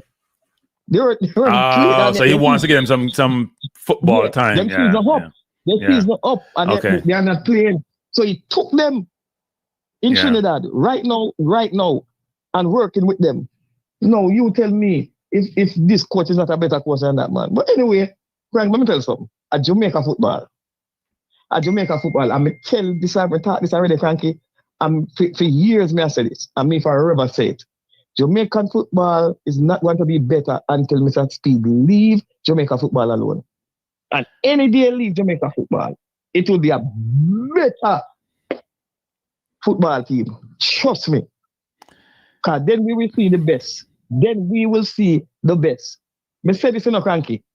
Are the only team in the world that have about 8 players when they are playing football. I never see this in my life. Yeah, it's quite a few players actually. It's quite a few. It's like these man are trying to put themselves in the Guinness Book of Record. Trust me.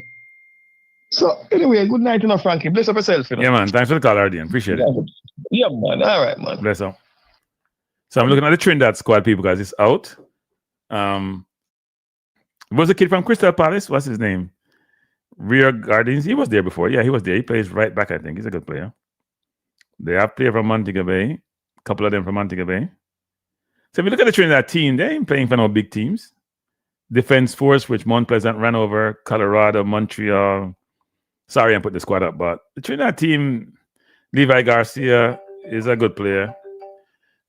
Good night. So I have 3 calls, no people. We're going from 1 to 3. Good night. Who am I speaking to? Truth or call. Truth or truth. Why are you named Truth or Truth? Why? Can you give us some history on this? Because the truth stands regardless of your feel, what your opinion be. It don't matter. I don't care your gender. I don't care about nothing. Just the truth is just the truth, and that's it. But when you get enough cussing, you tell the truth sometime, you know. Yeah, but when I care about cussing, people cuss what they want to cuss for. The truth still the business about it, it's not going to change. Okay, I hear you. So we have to say truth or truth. So my problem with them caller, we're calling, is that them man dig up every side and make them seem as if them are the greatest thing. Right. And Jamaica not do nothing. Okay. We sure say Trinidad would do anything at all right now to be in a Jamaica position. Well, that's true. That is yes, that is true. Can't deny that. Can't deny that. That's true. All right. Trinidad on their way out. Well, let's not go jump the board now, because if they win their last 2 games and we lose, they can make the playoffs easily, because in the other zones, those teams have 6 points at the top. That's easy if you get 11 points, right? So that's not right. You realize you're just saying make the playoff. Yeah, but it's hard for them to make it given where we're in Curaçao. So yeah. Right. So Trinidad is technically on their way out. They have a slight chance. Right. But yet still, the caller before speaks highly of Trinidad as if Trinidad is the greatest thing. And York is the greatest thing. York has studied Jamaica hard. Come on, yo, when you just start them on the people, then, yo, what wrong with you know? Right? I'm sure you must have Bobby Reed, Isaac Eden, and them already can walk on the Trinidad side. Nah, stop say that. No, and you know what? So why you mentioned 3 overseas? You may get myself in trouble, people. Why you mentioned 3 overseas born players? Why you mentioned some local players can work in them on them team? I don't understand. You look like you look like you against locally born players. No. The reason why I'm saying is because I believe that currently these 3 players will play in midfield. Right? Yeah. But it seems as if people are upset that this might be the case. You get what I say? Yeah. So me I put that out there, so them man can do it, them man play. Alright, so Bobby Reed, them are Gray, them played the role before in a EPL, the highest level. So why they can't play? Actually, Pinnock, Rico Henry, Pinnock, Bobby Reed, and Hayden have played a lot of time in the EPL. Actually, a lot of time. A lot. Not a little bit, a lot. Fine about the midfield though, but yeah. No, I'm just saying. I'm just calling out the Premier League players. We have 4. Yeah. We have playing. Yes. Players that can walk. Great has played Premier League, so that's 5. So a lot of players are playing Premier League. Yes, we have. Yeah. So stop this demand them like say the other players them will not talk about better than we play them. We understand so the structure is not where we want it to be. Of course, things can be better, right? The game can be played much better. What's your thoughts on the midfield? Are you comfortable with the midfield that we selected? All right. So if I'm comfortable with the midfield, to be honest, I would have said DJ for the team. I would never problem with them bringing all in our team, right? Yeah. Clearly, a DJ situation is a personal situation. The future Trevante situation is a personal situation as well, or maybe then just don't rate Trevante style of player. Because even when the coach answered the question today about Burrell and Trevante, he basically say one thing about Burrell, then say same thing. Opposite about you shouldn't. People don't beat the coach. Because he don't know what I'm talking about. He don't know that. Unless Simon tell him something, he don't know. No, I wouldn't say things. No, you can listen and take people at them word. Yeah. Or you can listen and understand what the person is trying to say. What we get from the coach is that, because him say it, there are players that you trust. And when you trust some player, you might not use the same standard that you judge another player on. So, for example, let me give you an example. So, Trevante has scored goals, right? Mm-hmm. Burrell upon farm too. Him say, Burrell has scored goal, while if a person is scoring goal and they perform, you would bring them. So, by listening to that, you say Trevante should have did it too, right? Right. But clearly, even if Trevante style of player, or maybe you know the ball either. He don't know the ball. So in that sense, if no coach, that a team problem to know the ball still as a coach. Right. You know what I mean? Yeah. But if the coach, if the team is so far away from the can go watch or get good minutes to see what go on. I'm not gonna pick a blind decision and pick him. So I understand why I'm not pick him. Me believe since I pick him still because Dixie, come on. You have a man in that team who could get dropped for the man coming in that team. You see me? So I understand that. But somebody have to listen to understand. Not just try to listen to just repeat what him say and say, oh, him say that or whatever. Fine. Right? But simply I say, we have players, they can get the job done. The thing is, when I like when the man am taught in the team, like the team are the worst thing I like. We have some bush rat I go play for the side. No, bro, you have countries in the Caribbean. Again, Jamaica is number 1 in the Caribbean, Don't forget it, Jamaica is ranked number 1 in the Caribbean for quite some time now. You see me? Today when the coach say, Shamar Nicholas is one of the top track of them in the Caribbean. Most people are laugh like a joke thing. Shamar having ups and downs, yes, but when they talk about consistently scoring for over a period of time, him not do it. No, me not agree. Say Boza at this present moment, I put out him best and whatever. But I understand why coach pick him because he's been doing it, and he's an experienced player. You can't want pick a side with be an inexperienced player when you have players that know the region. Being at this, you have to balance the team. You're going to pick players that are older, that are younger, players with experience, inexperience, to basically match out, you know, be a good side. So come on, why man should drop Shamar? Shamar didn't do it. You see me? So who's saying Shamar should be dropped? That's what we're seeing at the press conference today. You see me on a laugh when the coach said that. The same show you. So sometimes no, they're laughing. The coach says he's the best in the Caribbean. Is Shamar the best striker in the Caribbean? Well, me can't swim that said that. Based on he's better than the kid from 80s, better than Levi Garcia. He's better than all right. He could be. I don't know. All right. So again, you have some players that are basically blooming up, basically reaching peak now. Yeah. But for a time period, we can't deny that Shamar been doing it. No. Shamar has what 29 goal contribution in about 62 games. No, 8 assists and about 21 goals. Yeah. Right. You know, so one time I challenged ball freeze when I think, because they must say, yo, Walter Boyd, them man there, a legend for Jamaica. Right? Now show you something, you know. Now show you all the fans come in. There's a Walter Boyd a legend. Walter Boyd is a legend in a sense, yes. But all them talk about Walter Boyd as if he was doing the greatest thing for Jamaica. That's not the case. Walter Boyd played, I think, a 69 game for Jamaica. And I think him score, if I'm not mistaken, I think 8 goals him score for Jamaica. Somewhere around the region there. I have man the Jamaica squad, we are way better than that. So I want to say something true. This is very important. I want to say this. Because I think this is like a disease afflicting Jamaica. And I've had a disease too, which is this. When you have a player who's an exciting, dynamic player, we focus on the dynamism on the field. We don't focus on the output. I'm telling you, we don't challenge and assess the output that they provide. I'm gonna give you an example. I used to be a big fan of St. Maximin, play for Newcastle. You watch Traore that play for Fulham now. You watch even Madueke who play for Arsenal, who I support. Dynamic players who can get by their man. And when I look at the end of the day, when I look at the stats, and I know stats and data doesn't match up for some people, so I'm just talking to those who it matters to. It's like, damn, I expect better output. The kid that played for Man City, Doku, like Doku's game, but the end product sometimes is just not there.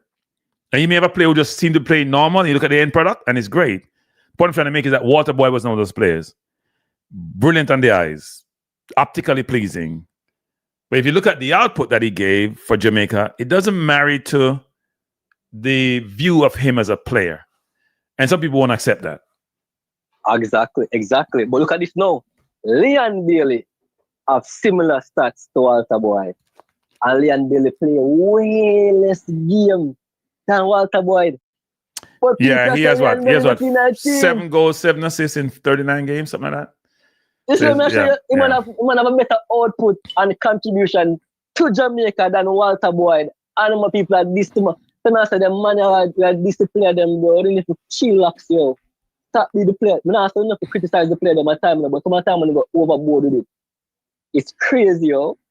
No, look, I think, let me just say this, because I think I hear some in the chat saying we shouldn't talk about the team now. We should wait and speak afterwards. Who wants to be a Monday morning quarterback? Like, that's the most asinine statement I've ever heard. We should make our comments after the games are done, when every other person, people I know as fans who look at their teams, will talk about the team and who selected. I was listening to Talk Sports about England. People like, why is Gready's not in the team? Why is, Palmer is injured? Who's going to play? Why is Lewis Kelly not in the team? They're going through their team and making their assessment, giving their perspective in a public forum. Why can't we do that? What the hell is wrong? Why we can't? Some people in the chat here are criticizing us having this dialogue. I don't understand that. So what should we be talking about? What should we talk about? I guess it not going to change any at all because that's fans, isn't it? Yeah. But what I say is that man, them can go easy for the play them because some play them a better player than and them are the better for the country than some and other players that they are hyping up because we can see first, right? Yeah, no. It's a matter of opinion. So I brought up the whole Cephas thing, that Cephas wasn't a guarantee starter because I thought Bailey was going to be here and Gray was going to be here and those two may start, and people lost their mind. I got blasted and crucified because I pointed out the stats and people didn't like the stats I pointed out. The stats are the stats. I didn't make them up. Cephas don't score against any big team. He doesn't have assists Right, against that's any. He all. doesn't assist against any big team. He But the doesn't mere score fact assists against them- any big team. But the mere fact that him dribble past two players, people jump up for that. And I tell you, the country's in a Brocky boom mood. And I Yeah. mean, we need a goals win matches. Goals. No, I'm not saying CFAS don't have any contribution at all towards goal. I'm not saying that. I'm just saying, they have players that are doing more that they this consistently. And I'm like, even Demar Gray. CFAS not even this touch of Demar Gray have. But people this Demar Gray have to go work for him. Game. Why? Because he now run past 3 man. But might put up more than CFAS by far. Well, the view is that DeMar Gray hit the ball off the cover when he first came, and he hasn't done anything since. That's the view. Even though his stats are better. That is rubbish. In every situation, DeMar Gray stats better than CFAS. I'm going to tell you, side would have picked DeMar Gray, now pick CFAS. So you see, it's at a biased standpoint. Because if coaches that decide to, all right, look here. Who would I pick? DeMar Gray or CFAS? No coaches going to prefer DeMar Gray because I'm more rounded player than CFAS. Yeah, so while you're talking, because I haven't looked this up, I look at Walter Boy's stat. I think he's played 43 games for Jamaica and 8 goals. Is that right? I'm looking it up. Look up already, I don't remember the numbers then, but yeah, I think it's 43 and 8. And Bailey's 39 and 7. So they're pretty close actually. But he doesn't have any assists, is that right? No, something is wrong here. I see 70 and 17. Something is wrong here. They're giving me some false stats. No, I'm on transfer market. Yeah, transfer market, look on it. Yeah, no, it's giving me different numbers. Because sometimes they don't keep those stats from those periods that well, You gotta also be careful about that. Sometimes it says 1843, but then it showed me a 70 number up top. I'm not sure what that's about. But it says 1843. It doesn't have any assists though. But he has 7 assists, I think, and 7 goals. But no, I mean, somebody say he has 18 goals. Now the transfer market is showing you different. It's showing you World Cup Qualifiers, showing international friendlies. It's saying 1843, but then he has something like 70 and 17. I don't know what that is. Let me check the stats for Jamaica. In player somewhere I want all the numbers they said, and I have 8 goals.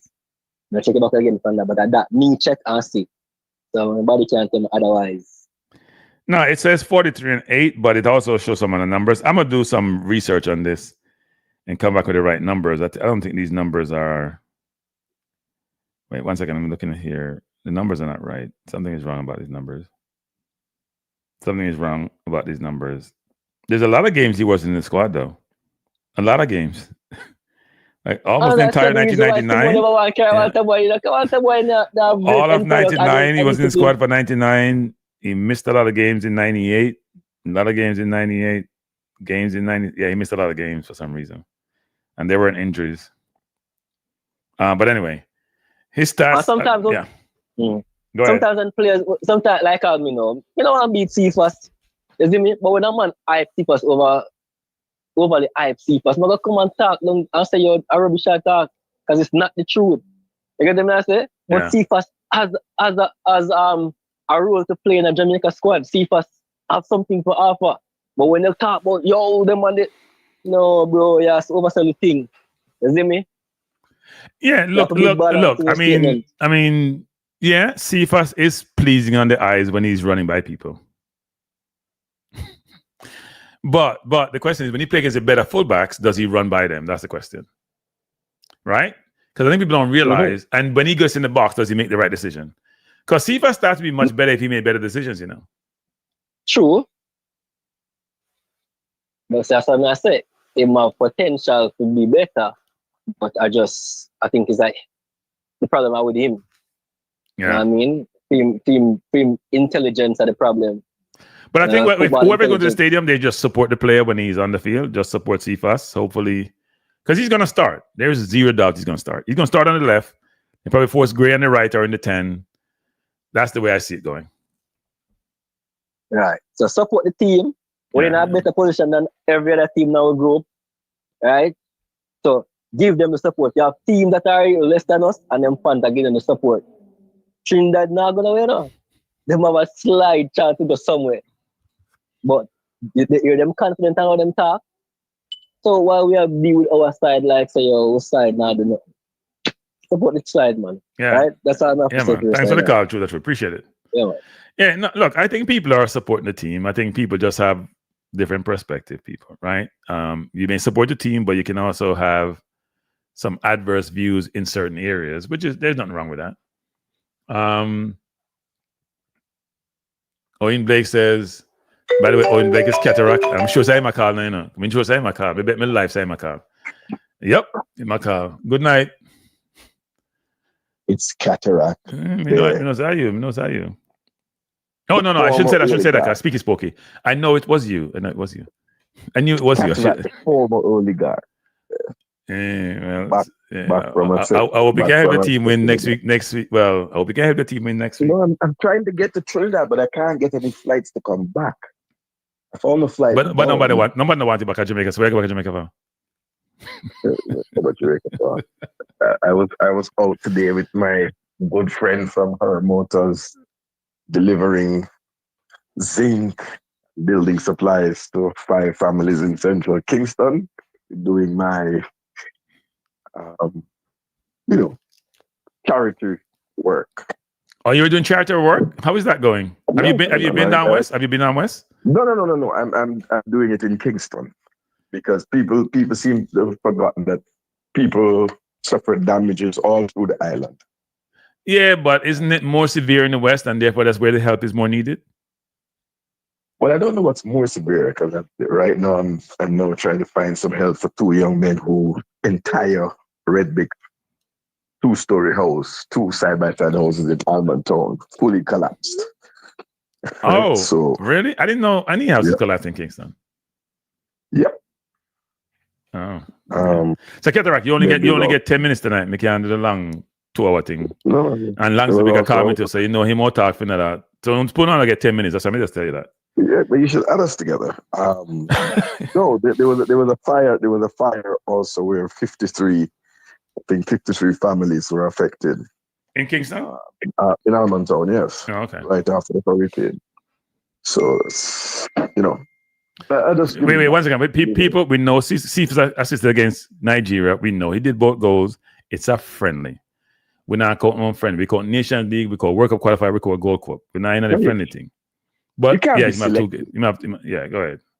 You cannot be selective. The games are the games on the field. No, because when the game counts, do you stop Cataract? If friendly is different from a competitive game. No, friendly people play loose. They're more latitude when you play friendly. When you're playing for World Cup Qualifier, Nation League, Gold Cup, it's a different game. I forget you don't play football. I forget. Sorry, man. But hold a minute. When in 98 and 97, we were playing those friendly matches, and context matters, right? We were playing the likes of Nigeria, Ghana, the Super Eagles came here, Brazil, yes, we're playing like good teams. Yes, that's true. Croatia, Argentina. I mean, they didn't score against them, but we were playing against top 30 ranked teams. That is true. That is true. Right? We weren't bungling about with blasted Curaçao. So context matters, man. Put some respect on Walter Boyd's name.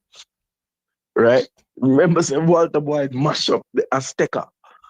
And for that, these were semi-professional players. Right? They weren't in I mean, people well, Walter Boyd played pro. Was he in Colorado for years? He was in Colorado for years, wasn't he? For years. He came back. He was sponsored by one of the corporate giants. Okay. It is after the 98 that he went to England, and I would say he failed in England, as did most of our boys, because they were really just not really professional. And that's not going to fly. That's not going to fly in with a career in the pro leagues in England, in the league table. But Walter Boyd and Nandy Lowe certainly our best strike partnership. Yeah, that's true. I can't think of any other ones. I mean, T-Got and Paul Young. There's used to play 2 forwards, right? Yeah, we used to play 2 forwards. Yep. We used to play 2 forwards.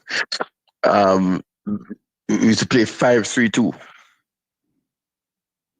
one central midfielder, a slow Peter Cargill.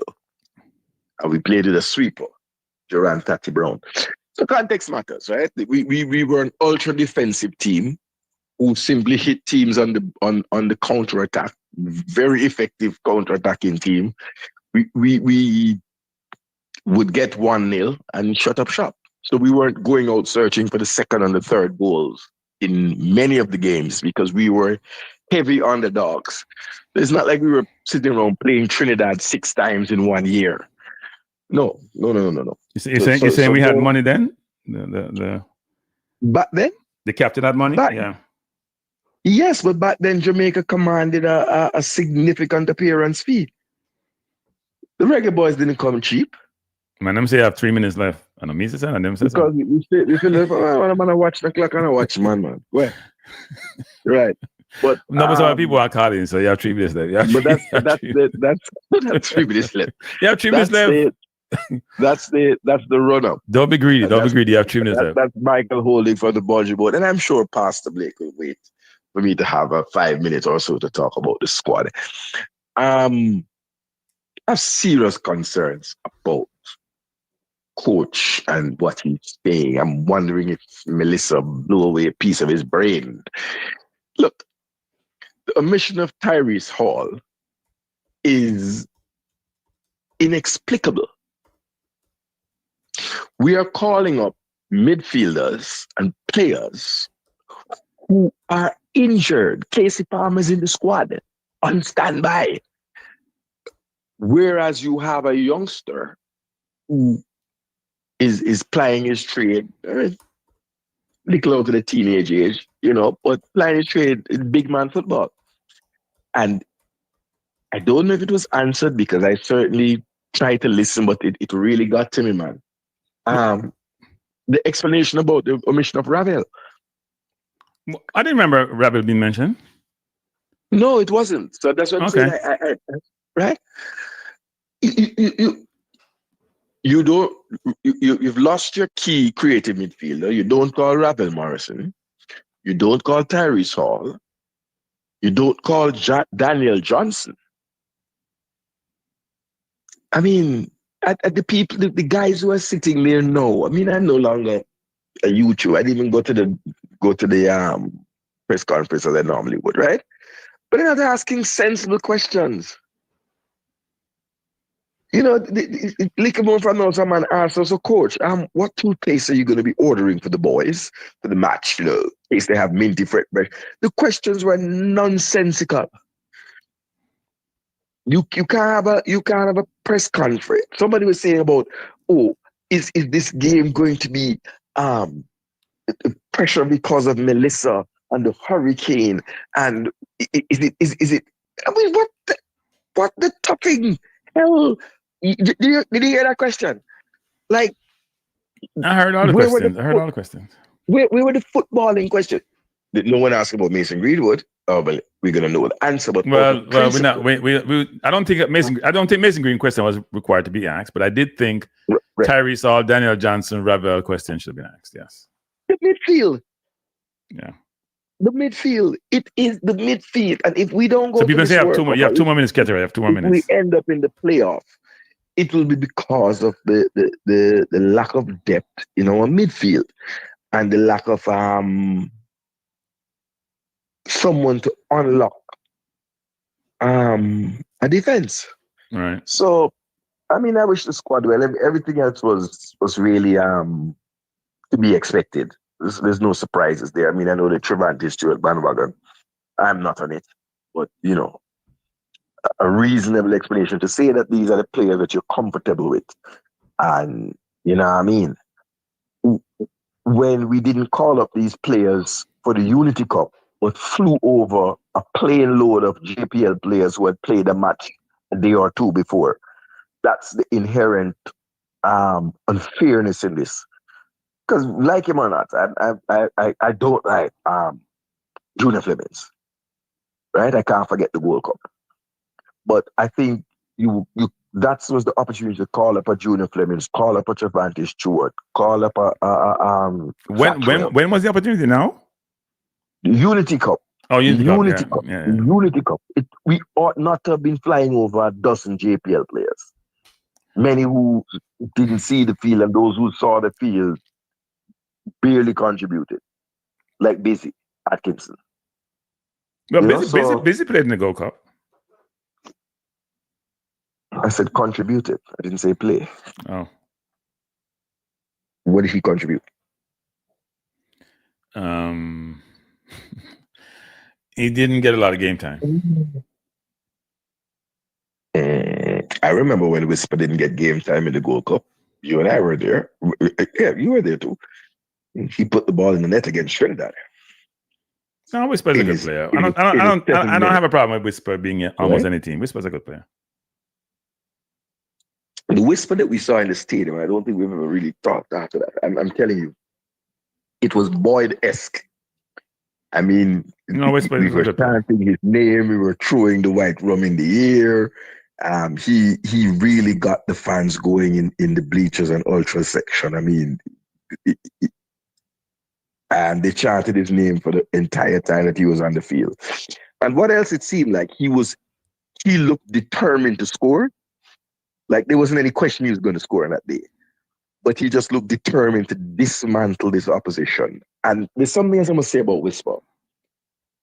When you look on the field, Whisper is one of the very few players you can say, that's a Premier League player. But that's a player at a top 5 league club. A lot of players who come here, they either play down to the opposition, they don't shine, right? But Whisper shone whenever he's been given the opportunity. And I'm glad I really hope he's over his injuries. And all right, so I like him. Yeah, one more minute. You like me just abuse your time when you get in, right? You abuse your time. Yeah, I'm not abusing. You abuse. Ask me one question, I'll answer it, and then I'm off. Are you comfortable with the midfield? No. Okay, you getting off now. I'm off. All right, thank you, sir. All right. 96 Hope Road, Cataract Sound and Concert, you know what I mean? Here in Kingston. Wait, tonight you have a party tonight? So what, 96 Hope Road? No, I play every night. Yeah, 96 Hope Road. All right, baby, in Jamaica, you go next. If you want to hear some oldies music and a warm-up set, you know what? Listen to Cataract. No, if you want to hear the hottest Latin beats along with dancehall, Spanish and dancehall. All right. All right, sir. Bless up. Get good. Yeah, man, remember, look out for your family in Jamaica. Send what you can for them. All right. No, they must send enough stuff. Trust me. Because then they shipping twice. They must send enough stuff. Thanks. Yeah, I heard. I listened to the program. Yeah, they must send enough stuff. Barrel for kill people. When I don't call in, you know. It's not every time you're on the air. I listen every time. All right. But I don't call in every time. I call in when I have a point to make. All right. I appreciate it, sir. All right. Yeah, cool. Man. Respect. Yeah, man. Yeah, people, I tell them, because then it's shipping a couple of times. The place full. And some of the people they're not friendly, you know, I don't want to beat them, but some of them are not friendly. They're typical Jamaican. It's almost like why them vex with their job. You know, some people still say no. Because this jelly shipping, I'm telling the lady say, I say, why you so serious? Me rat, the old time people say so. That woman want to beat me. She look at me away and cut her eye. And most people say that too. Them smile and say, okay, I'll smile now. Then people are different. I'm just saying, you know what? No, I know mistake, I just say, I just do my business and leave. No, I got throw my bar in a garbage.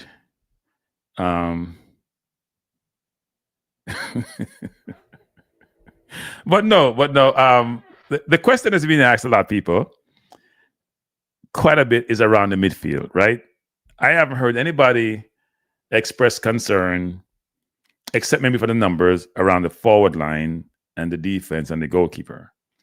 We have talked about the midfield ad nauseum forever, that we'd like to see more midfield, even a volume perspective, more midfielders, but quality midfielders.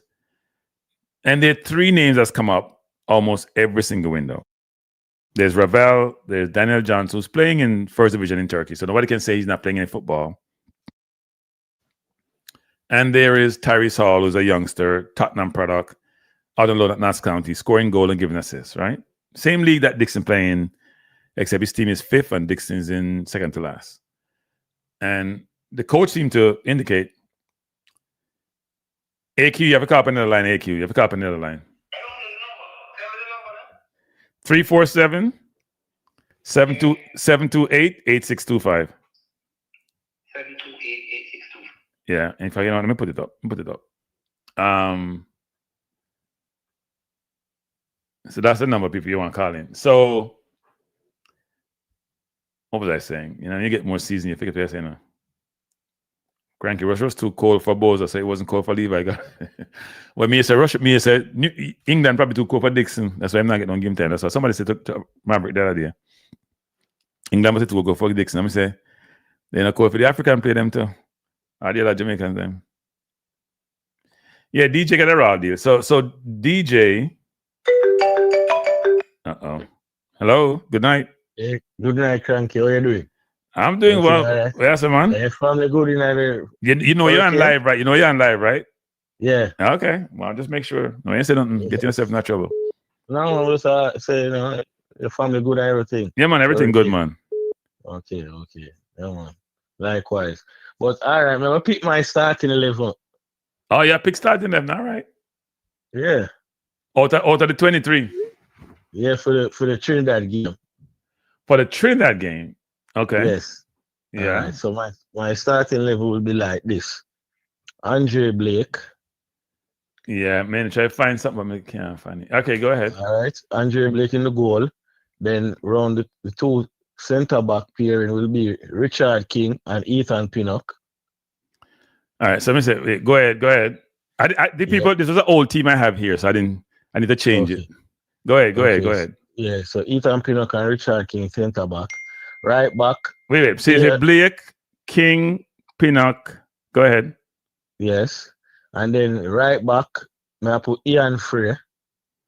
You're putting instead of Lembakisa? Yeah, man, Ian Frey. Okay. Left back, I put Rico Henry. Wait. You put Henry instead of Greg Lee? Yeah. Okay. Yeah. In the midfield, I put Isaac Aiden, John Russell, and Bobby Reed. Okay. On the right side, I put Whisper. On the left side, I put Demar Gray. And I put Burrell up front. I put inform players on the field who are playing more game and thing. This is a crunch time. That's how my starting level Trinidad game. Wait. So you have Blake, Frey, King, Pinnock, Rico, Hayden, Reed, Russell, Whisper, Gray, and who else? Where's in the forward? Forward a Burrell. So Burrell is your forward. So there's no Cephas? No Cephas now. Cephas a come on super sub, man. So all right. So let me get this right. Blake, Frey, King, Pinnock, Henry, Hayden, Reed, Russell, Whisper, Gray, and Burrell, right? Yes. Right. You'll get beat me in that team right now. Look here, man. I don't care when nobody wants to know. I pick a starting level because I go down at Trinidad with not less than. I have to go down there to get something. Yeah, but Henry now play. Rico Henry now play much football. He's on the bench. I'm only play league up the other day in our starting team. So if you say I play the team up play, then you can't put Rico in it. Greg Lee not really. Greg Lee. Greg Lee a game. He play for him team, man. So Greg Lee. So all right. So you say that Rico and Greg Lee left back. Okay. You understand? Greg Lee left back. So that is my starting level. Andre Blake in the goal. Centre back, Ethan Pinnock, Richard King, Ian Frey right back, Greg Lee left back, Isaac Aiden in the middle, CDM with John Russell and Bobby Reed. And then we put Whisper on the right, Demar Gray on the left, and Burrell as the forward. So I don't see the coach dropping Lembakisa for Frey. I think the rest of your team may work, but I think Whisper is. I'm not Whisper. I don't think Whisper will start. I think he will start Cephas. That may be a team, and it could be put Gray on the right and put Cephas on the left. He's not going to start Frey over Lembakisa. That's not happening. It's not a bad team, but I think you're missing 2 players. You have 2 players there. I don't think there's no way starting Whisper. I don't think that happens. Whisper probably will get game time, but I don't think he's gonna start him. Well, and he may also drop Russell and put Gray in the 10 and put Cephas left and somebody else right. Well, I'm just saying that's my this coach here is questionable, but as I said, this is my starting 11 that I think is suitable for the Trinidad game. Okay. You understand? Yeah, man. That's my perspective on the whole thing. All right, thanks, right? sir. Thanks, respect. Yeah, man, bless. So that's one style that people, man, I try to play people who play football. Let me call back. When I try people play, see people, I'm more than one car I get tonight, you know. Why man say me not get no car? Eh? Let me call back this. Call back the number.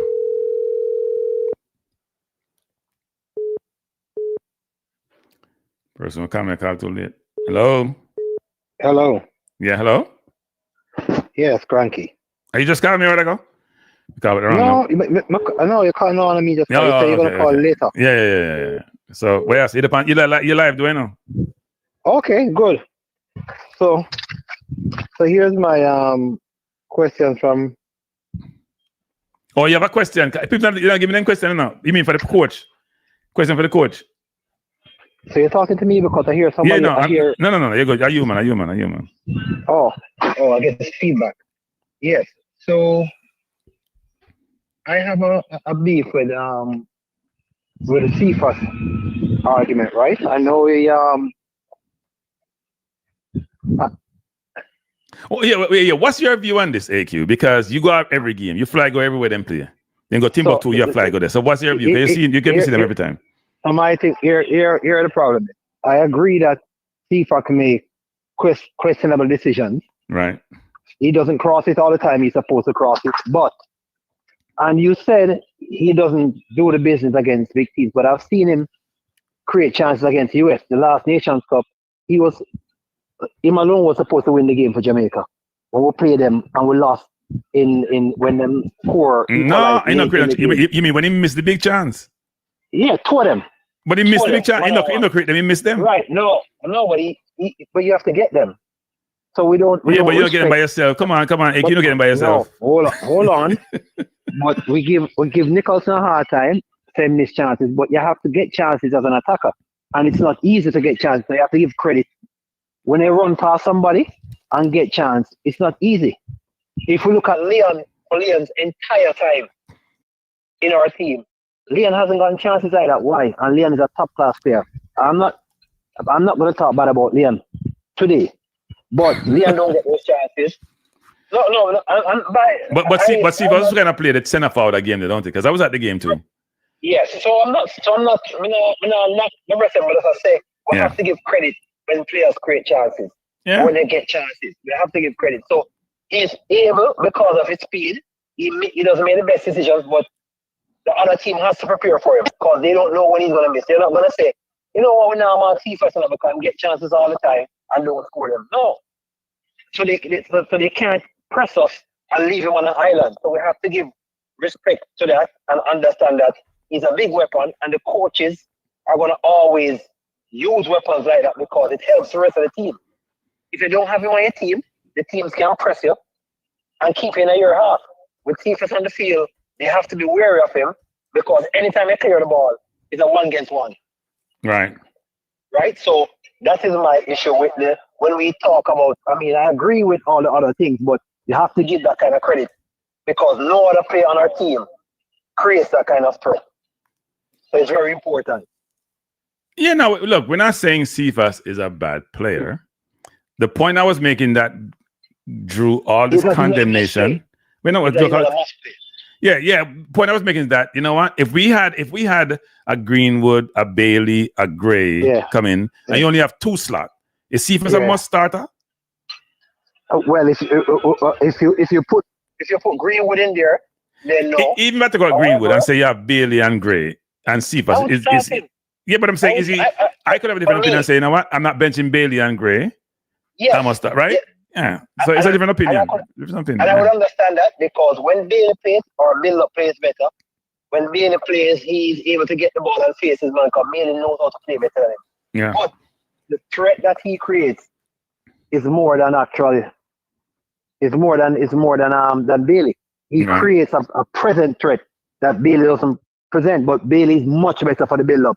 As a matter of fact, there was a game that he and Bailey was on the field, the game against Guatemala.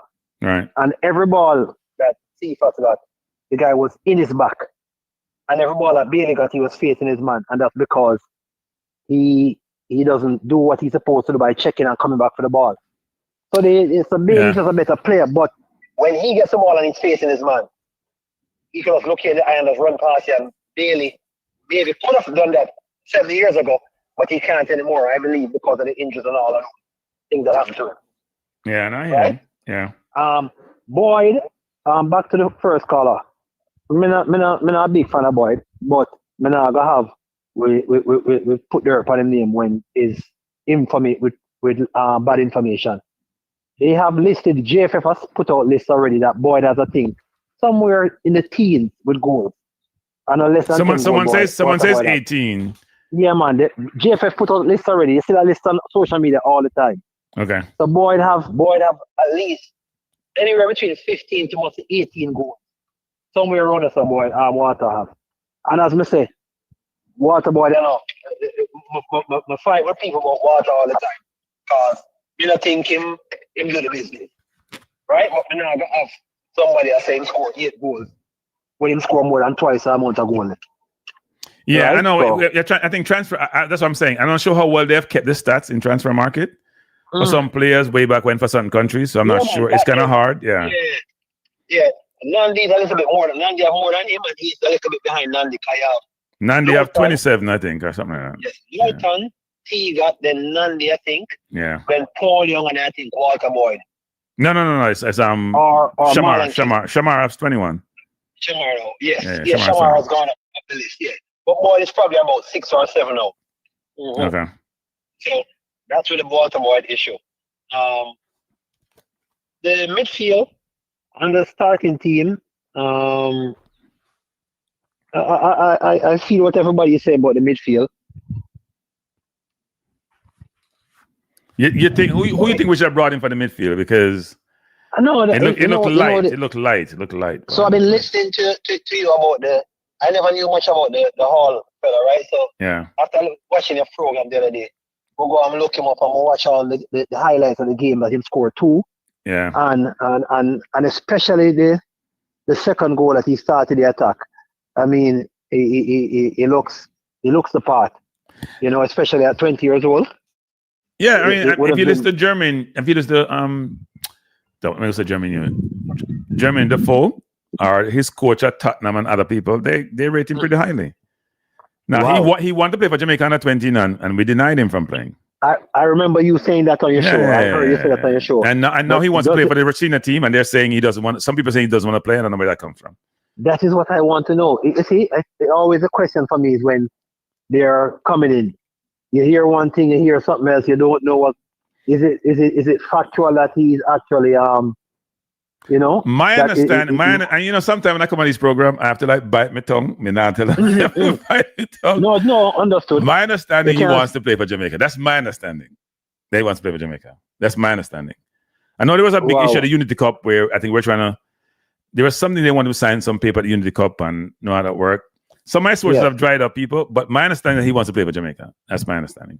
I mean, especially in that part of the field where we're really the thinnest, right? Yeah. Here's what I would say, people. For those kids who want to play for Jamaica, one of you come out and say so. Because sometimes the kids don't want to say nothing because they're in England. They don't want to fit. Yeah. You don't want to divulge these things and then later on Jamaica don't pick you and then England probably get upset with you, right? But if you want to play for Jamaica, show some signs you want to play. Put up enough Jamaica flag by anything and, you know, boot it up and then we all can then push back in our own way and try to influence the authorities, the people in charge to make the right decision. It's odd though, especially that him being 20 years old. Yeah, he's a baby. Take that risk. We wouldn't take, just as how we took one of Carol Anderson, which I don't, you know, you're not fond of him. I'm not particularly either, but his style of play. But he's 20. Yeah. Truth or truth. Don't say someone say truth. I said Rico Henry had his citizenship. That's what I said. He has a citizenship. The coach didn't deny it. He needs to get his passport. You have to call somebody to go to Jamaica so you can pick up their passport. If you don't call the player, the club is not going to release them. So you guys don't say that. I said he has a citizenship. I said he has papers with citizenship. Passport. Yeah, okay. So it take you 1 day to Jamaica to get the passport. You have to call the player, and then he has to change allegiance as a coach because he played for England U team. Yeah. I don't know why people always come out and say these things. My source is good. That's what the coach alluded to this morning when he said. Of course, he could have called him the last window. They could have called him the last window. They didn't call him. Yes. Yes. He said that's what I said. I would have asked that question now. Why you ain't calling the last window? Yeah. But you see, this is what I was saying in your comments. When the coach, this is why I was really calling for the things with all Trevante and stuff. Why we need people to ask questions that are a little bit more engaging and provocative. Right? So no. Because when you do that, I'm telling you that right now, people say, I try to show up the coach. I have to be very careful what you ask. How could you, if Trevante is playing in that level league, before today, he had all those goals and he has 2 more today. When he gives an answer like Shamar is the best in the Caribbean and he calls a bunch of other names, you say, but right here, he's playing in the number 20 league in Europe and he has this many goals. How many goals the other guys have? And he's 6'3", and he's bigger and stronger and faster. But Trevante is in Israel, right? I think his league isn't his league ranked about 42nd. On the UEFA, I just had a discussion with that. On the UEFA coefficient, which I just checked, right? It lists at 20. Okay. Right, that's what I saw. I don't know how they get to 20 though, because 20 is pretty high for Israeli league. That's what I saw. Yeah. But again, even if it's 42. Yeah, right? Yeah. Even if it is. I mean, him and Shamar are the only 2 real target strikers with that kind of profile. I mean, you scoring that kind of goals from Maccabi. Yeah. Look, I think Trevante has been the question has come a lot for Trevante of late because he's scoring goals, right? Yeah. The question also coming from Burrell. Burrell is also scoring goals and he's playing in the championship. Yeah. And that's also coming because Burrell don't get as much playing time as anybody else, as a Warner Brown or a Kadamart. He doesn't. No. He got very little. Yeah. And now he's scoring goals almost every week for Crystal Palace. He's out at 4. Well, he has 4 goals this season or 5 goals, whatever it is. I hear in the last 5 games or something like that. But yeah, he's been scoring. From what I saw of him initially, I'm not fond of him, and I won't lie to you. Okay. I wasn't fond of what I said. But again, I talk about the stats all the time, so I'm going to respect the numbers. You can't. So wait, you believe in the stats? You believe in the stats? Oh, yeah, I mean, I how could I not? But that's why even with the FIFA thing, when we give him a hard time, but we're not addressing the right stats, right? So although he has limitations with goals, but there is chances created, there is big chances. All of these things are significant stats that coaches and organizations look at when they assess an attacking player, because it means that they're dangerous and you have to account for them. You know, so we look at goals and assists, but chances created and big chances are also significant stats that have to be assessed, right? So I'm going to go back and look at that UEFA coefficient because somebody here put up 15. I don't know what the league numbers are. Somebody here put up 50. But for these things, sometimes you're just skeptical. I don't know what the number is. No, because it's on UEFA.com that I saw it. The reason why is because maybe those other ones are not current, but this is the UEFA ranking, right? And it's every 5 years that they assess, right? And they use the strength of your country in the competitions. They also use the strength of your league and how far they have gone in the UEFA competition, right? So it's a combination of things that they use to assess the strength of your league. Yeah, it's not only what's his name. He's also scoring in that league. What's the other forward name? The ball-headed forward. He's playing for Jamaica. He's also in that league, isn't he? And scoring goals. Yes. Yeah. The lefty. Yeah, I saw that. He's the number 10. Javon East. Javon East. Yep. He's in that league scoring goals too. Yeah. Yes. I saw that. It's not an easy league. We have to give respect to you going out there and doing the business for the. But as a coach, them can't call everybody. But And who you call is always going to be challenged, right? There's always 4 or 5 players going to say, why you didn't call those players versus these players, right? You're going to always have that in every country and every time. Yes, but you cannot be the guy that is 6'3", run like the wind, and is leading the league in scoring. It cannot be that guy that get left out. Well, next time, don't break curfew. Yeah, well. So I'm a big man of discipline too, right? And I agree that but how long are you going to punish him for when Leon also break? But also, the coach has to know you, and the coach doesn't. There's 2 things. There is what you did before, which may have honored you, and then secondly, the coach has to know you, and we know the coach don't know all the players then. Yeah, and again, I'm not saying he should get the same punishment as Leon. Right. By no means. That's not how the world works. But what I'm saying is Leon didn't get any, and I'm fine with that. So you can't then give this guy 3 years suspension. You know what I mean? It has to be some kind of reason. I would be knowing this coach and his lack of thoroughness in terms of what his due diligence about how he assessed them. I think he just go by what is suggested for locally born players who are not playing in the higher leagues, and then the players that he knows, he'll assess those based on what he knows of them, the ones who play in England. That's the way I see it. They're going to wait for Trevante to score 15 goals before Christmas, and then he gets sold and he's in a bigger maybe league. Trevante is like Greenwood and up in the World Cup. Then just bring them for the World Cup. Maybe that's the rationale. We don't know.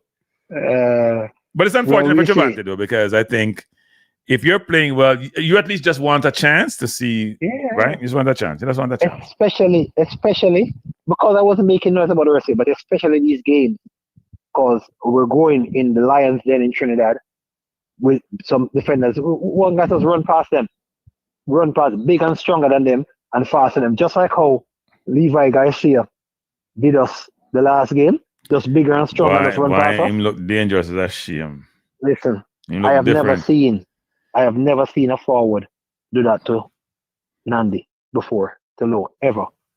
Yeah. He deal with Nandi like he was like a paper. Like him, he flick a fly. Yeah, so he puts he's a quality. On his chest. Yeah, man, he's a quality player. Quality player. It's gonna be difficult for us to contain him. Yeah, we know Pinnock's slower. So yeah. In saying that though, I wouldn't have nobody but Low mark him still. I was happy that he was. But I don't think you think Low's gonna start. No. I would love if he started because I don't want anybody else but him to mark Garcia. Yeah, it's gonna be tough. When we played him, Low and King played, right? Was it Low and King? Yeah. But Low marked him. The entire game. Yeah. The entire game Low marked him. You can't put anybody else on him, man. He's gonna flick them off like a fly. And King not really mark nobody, so. No, he's King is with a ball pin in the back. Him not really marking. Yes. I my heart is in my throat for that when we're gonna mark Garcia. But hopefully, but Pinnock is not that slow though. He looks slow, but he can move. But he's not that physical like Low. But Garcia is a bull. Yeah, no, he's quick. He's physical. Yeah, it's gonna be interesting to see how that works out. Yeah. So anyhow, man. Appreciate the call. It was good. Yeah, man. We'll keep in touch. All right, bless. That was AQ people. AQ fly go everywhere, people.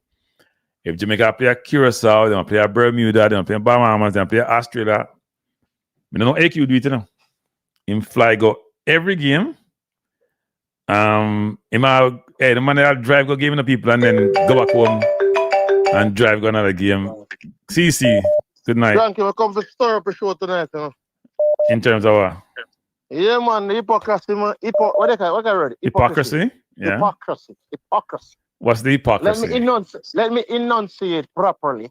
Because, I have to say, you only have 10 minutes. Certain people get special time. You get 10 minutes. Cataract get 10 and take 15. You get 10. Yeah, so let me enunciate properly. So, Kranky. My twang. Go on, though. Well, Kranky look like I dropped my phone and my camera. Oh, gosh. You broke it? 15 Pro Max and I can't afford it, you know. By the way, let us, for sure, I knew it was going to come now. Kranky, say, there is a player that was said to not be selected because he didn't have his passport. In the press conference, they told me that he had his passport, but apparently Which player? He didn't have his passport. Which player? Well, on the man, Cranky, we get into the nice bit. Okay. There's a player today that we heard that was selected and don't have a passport, right? Yes, that's true. We all know that player. Yeah. But I'm citizenship though. I'm citizenship, but not passport. Yeah, citizenship. Yes. The other player in question had citizenship, but never had a passport. Same thing as that player? Yeah. Okay. So, when you look now, today that player came on the 30 minutes team club. The player in question is Malik Madasil. Okay. So, I want to know what was the rationale behind saying that you're not selecting a player because he didn't have certain documents. What was these documents that you were talking about? No. I think you're confused. You're confusing something. The coach will give you an answer to appease an audience, but it may not be reflective of reality. So Cranky, you know, this is a double standard. This is a caught the coach get caught right now again. Not the first time. I know, but I just try to show you, say, yo, I caught the coach get caught again, and I can guarantee enough people not even realize say that one. Can you tell me, say, maybe you never said that still. I heard it on other people's program that Malik Madasil couldn't have been selected because he has no passport at the time. Right, but you have to call the player. So here's the thing: people are conflating and confusing. If you don't call the player, the club can't release the club never release the player, right? Exactly. Yeah, it's not rocket science. So me know say if you did call the player and the player should get released, when the other player, I wish player they come down here and get him passport now one day. Me see him stand up and take a picture with Hayden. No, the one who did that. I did that take a picture with Hayden came one day and got his picture, his passport. We should have been able to show up on the citizenship people on website. I don't remember who that was, but I know Hayden came and got his thing in. Yeah. Yeah. I saw one. There's another player. I wish player come play for Ian Frey. Coming on mixed up. Ian Frey. Right? I think Ian Frey. I renew him. I don't know if I renew him or renew him, but it was the same. It was a same day service. They took a picture up at the Pika place on Canton Spring Road. Basically like some advertisement for say, see it there? We facilitate the process fast. So me want to know, say, Malik Madasil, if it is that he had the censorship, what was so difficult in calling the player so the club can release the player? The player come down here one day earlier, do the service, the same day service, get him passport, and ready for the squad. The same thing where Rico Henry have to do. Because Rico Henry have to come here after him play Sunday. He have to come here Monday. So he can get the passport by Tuesday. Right. So me I try to figure out. The coach no fancy Madasil. Come on, you saw that in the Unity Cup. He no fancy the player. Coaches do that. We have to admit that, right? He no fancy the player. Yeah, but me just try to show you say when a man can't give me no, anybody can't give me no base answer. So no bullshit answer tell me about the player never have no part. Right now, from a player of censorship, you're telling me me I said this is why I'm telling you people got the press conference and them just go there to make a coach comfortable. When I got the press conference, if I say coach, next press conference I go and coach the player. I say coach, once the player have him censorship, there's no excuse for you to not pick him.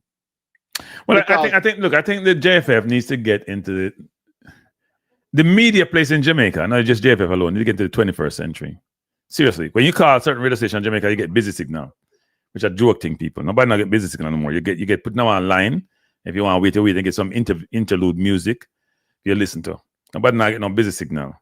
And with the JFF thing, it's supposed they can't do Zoom, or maybe they decide not to do Zoom because of whatever reason. So if you're a YouTuber and you're outside of the JFF office, you're a sub-place location, you can't connect up because you don't have access to do so. Which don't make no sense to me. All me I say is me still. That's why I say when they come on to like people keep on, this is needed and that is needed. Whether you want to say Rico Henry is needed or not, I'm sure you have a website that didn't come in there last time. Whether you want them needed or not. Yeah, but Madasil could play the 10. He could be an offensive player. Madasil, the excuse cannot be because you never have X, Y, Z because this now stand up to scrutiny now. And this is the problem I'm have Cranky with people.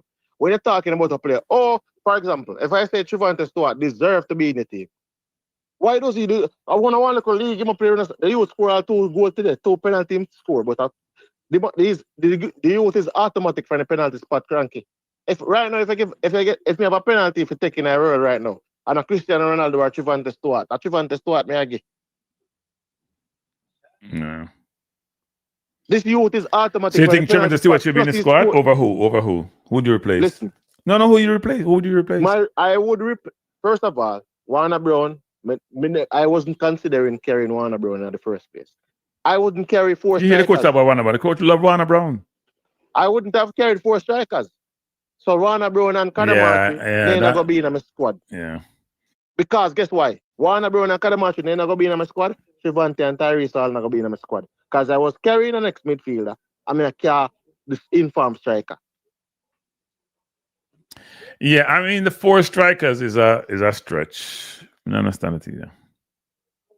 By the way, I never said Trivante Stewart is a better penalty taker than Cristiano Ronaldo. I'm saying to you, when people don't understand exaggeration, I am saying to you, the youth is clinical from the spot right now. Anyway, anything in touch, turn goal. So that's why I'm saying to you, whether it be a penalty, whether it be 18 yards out, whether it be 6 yards out, the youth is automatic in the box. And on top of the box is automatic 10 games, 8 goals. Brace last week, brace this week. Oh, what is the justification of not selecting the youth? Come tell me, so the youth then did look away the last time he played 2 years ago. How many players that we have seen coming at the Jamaica team and never look good? I must say, them are agree alone the person I know hit the ground running. Enough player coming outside and look like say, yo, them that play corner league. The level of competition matters too, right? No, but I'm saying to you, Cranky, all right, watch out. I'm going to tell you, Bailey Kadamachi are playing the championship, right? Jamal Lowe can get selected. Jamal Lowe are the one who start in the bench. Ever since him go back, he get less minutes, and he's on the one on the bench. Who you talking about? Bailey Kadamachi, it's two of them play for the same club. Jamal Lowe. Yeah, but Jamal Lowe has been forgotten. So we shouldn't talk about I know, but I'm just showing you the hypocrisy. The problems, hypocrisy with people. I am saying to you that here's a guy who is the one who is starting, is the one who is forgotten. And the other one, he might get selected, whether they want to see an age or not. Bailey Kadamachi is not lighting up the championship. Roman Burrell is lighting up the championship. But when you come to Jamaica, Bailey Kadamachi is the one starting. Roman Burrell can't get a game since Unity Cup. Yeah, so I don't. Maybe the coach says his criteria for selection, I think, is based on your performance for Jamaica. And that's what I kind of get it from the conference. I don't think they look at club form anymore because there's no club form to look at for some people. So then if it's Jamaica, then Burrell won't be one to assess because Burrell not playing enough football for Jamaica. They're on the bench. So the coach is going to go with who's experienced and who has done well for the team while he's been in his position. When they play in these games, then that's who he's going to go with, right? Cranky, I got carry. Last month, I got carry Seymour Reid. With all due respect, I can understand you want to integrate players around the squad and something. Seymour Reid's spot should have gone to Trivante Stewart. Like, what are we doing? What are we doing? Yeah, the Seymour Reid one is an interesting one, actually. That was an interesting one. Yeah, you have Tyrese. Right now, I'm convinced the coach want England to get the best young player them where have dual citizenship because Tyrese at some point in time probably can make it. Probably if him continue on the trajectory that he's on, because we have all seen this before. We are a top club, loan out them player to lesser league so he can get game time and then bring him back up in the fold. If this local youth continue for the trajectory that he's on, is a possibility that he's going to make his debut for England very, very soon, just like Morgan and one of them, Morgan Gibbs-White, who some people amongst the federation now, that person is amongst the federation now. Said Morgan Gibbs-White no good. Yeah, but you gotta be very. You have to take for some people in the federation with a grain of salt, you know. Cause they don't know what I'm talking about. It's a fact. Or something, you know. So if a man want come challenge me, you know, Cranky, he can come say, come challenge me, you know. But these are proven things. This is what we can tell. Yeah, but some people in the federation, they do believe they have the best football knowledge and they don't. That's a fact. So that's why I'm saying it come back down to it come, yo. I don't know, like, I don't know why when we in a situation where the coach keep on saying need goals and you have man to score goals and him just can't see the side. And you know, when I bring it up, people keep on, oh, where does he play? Don't give me that BS about where does he play. Because we have people playing damn near amateur league. We get called. One brother from us in USL won number one place. Where we never hear from Woy. He get called on side. Yeah, but that was Maron Gordon, wasn't that? No, but I'm just no, saying. That's when the coach didn't know anybody and he just let Maron pick the team. But when the coach never know nobody, why they never just bring in Trevante when they never know nobody? When they just write off the youth. You know, you have people in Jamaica who really think Trevante Stewart is not good enough. And it's just sick. It is sick. It is absolutely sick. Why people are going to just write off the youth. Man, yo, right now, you see sometimes Cranky me talk about it and me I look on it and I say, yo, people elevate the discrimination against diaspora and we see it. But there's also discrimination against the man that went, all right, Trevante Stewart signed for one team in Italy, Serie A. He never really made the grade because maybe the step up was too great at the time. Him left and go up on loan down Serbia and score a bunch of goals, help his team stay out of relegation. You see me? Yeah. And after that now, the youth get a record by that club. The highest sold player for that club is Trevante Stewart. Record fee, them buy him for. They can't go over Israel. And the man go over Israel, the man turn top, the man turn a sniper. When I go, the man score what you know, it's the youth from Curaçao score and we set him, you know. So the Syracuse kid is playing for his team. All right. Look, I mean, for Trevante, it's a tough, the forward position is a little bit tough, to be honest. The midfield to me isn't tough. The forward is tough because you got a lot of center forwards, don't you? A lot. And there's even no Antonio in the team. Antonio recover yet. When Antonio recover, what happened? Here some people come and say, when Antonio recover, what happened? Then the man I go get that's the man. Why anyway? Cranky, people say indiscipline are disciplinary issues. This is why Trevante out of side. So that's like 3 years ago, isn't it? Exactly. Like people. No, but you know that life isn't fair. Leon is not gonna be viewed the same way as Trevante. Yeah, but I'm just saying people them to stop them thing and those come to me with disciplinary things. So Cranky, I am going to say this. As far as I see it under this current administration, Trevante Stewart will not play back for Jamaica. Right now, Trevante, if you can find how many times has he played for Jamaica? 4 times. Before he was 21 or after 21? After 21, man. So him kept tied then. Yeah. And a free friendly in play. Oh. Okay. Free friendly our Nations League. Yeah, if he play on Nations League, him kept tied, man. After 21. Listen. I don't understand, like I just don't think Cranky, the youth has gotten a fair shake. And if I'm the only person that got out there beat this drummer for the youth, I'm not busy when nobody wants to say. Do you know him? Do you know him? No, I don't know him. Oh, okay. I've played football with the other guy who when name did come in the side one time. The one at Waterhouse now. Why that one name? Waterhouse. Yeah, man, the striker, Jamaica, you mean Fuller? No, not Fuller, man. We score some goal in not matter regular night football, man. There you go. You know, you like you play regular. Yeah, you mean like bush football? Bush football. Okay. There was this other guy where him did get called at time. But me don't know, so me know him. But me don't know Trevante. I've never met him. But all me I say is the youth, we get an opportunity, Cranky. And the opportunity when me I say is like when you come and say, man, get the opportunity already. Well, he will probably get but he probably won't get one until after the World Cup, right?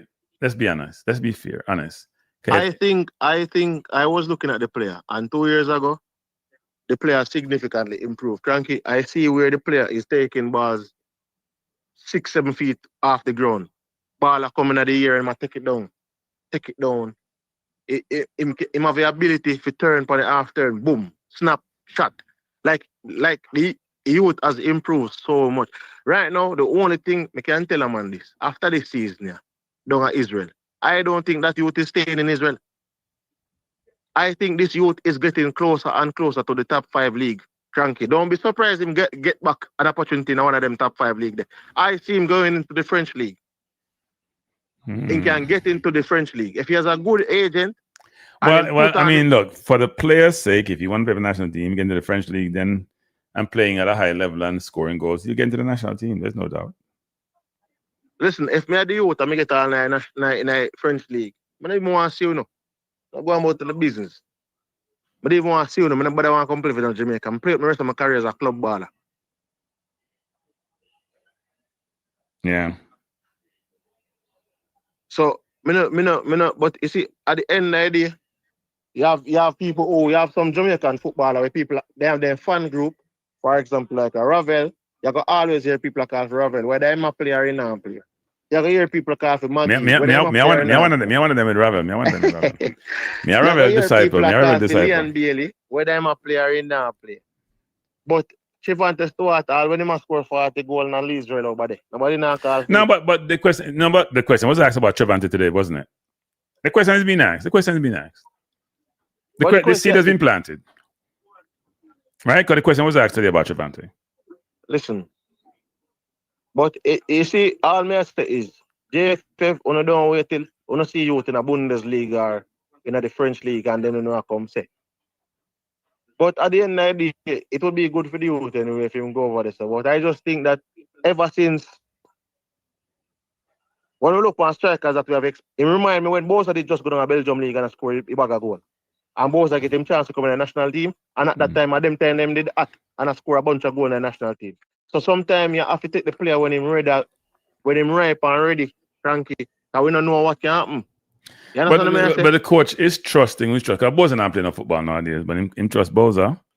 Him trust Boza, him trust Warner Brown. But you know what? I think the context is Warner Brown have 3 goals and 2 World Cup qualifying campaign. The 2 against Guatemala and the 1 against BVI. I think he has a goal every 40 minutes or something like that. Yeah, so he have 4 goals in a 9 game. Yeah. And then you have Boza have 5 goals in the World Cup qualifying campaign. And then Kadamachi score 1 goal against Trinidad. Our next striker. Remember that the only one. So really and truly, you can know the coach pick for enough. The coach is picking. If he bring you come play and you play and score, or perform, he might go pick you again. Whether you play or not. I think that's part of the process. I think you're right on that. At that time I use because even the Kaim Dixon situation, because Kaim Dixon gone back and play 84 minutes today. I mean, it's the same thing. Kaim Dixon in the Unity Cup. He played for 84 minutes for his team today? Yeah, man, he played 84 minutes. He score? Today. No, he didn't score. Getting an assist? But he had a good game. It was like, I think it was the second. He was called the same in the top 3 players for him team today, man. He played good, man. Okay. How did Tyrese Hall play? Did he get in the game today? You know, I didn't check out for Tyrese Hall. Because I think I forgot set the thing for when Tyrese Hall game I play come up on my phone so I can go watch it. Because I have limited screen now and Chelsea that play today, so it's like I don't win today, don't it? I don't win today. Yeah, man, 3 love, man. Second 9 league, man. We didn't win. Kranky, I'm gonna make a bold statement.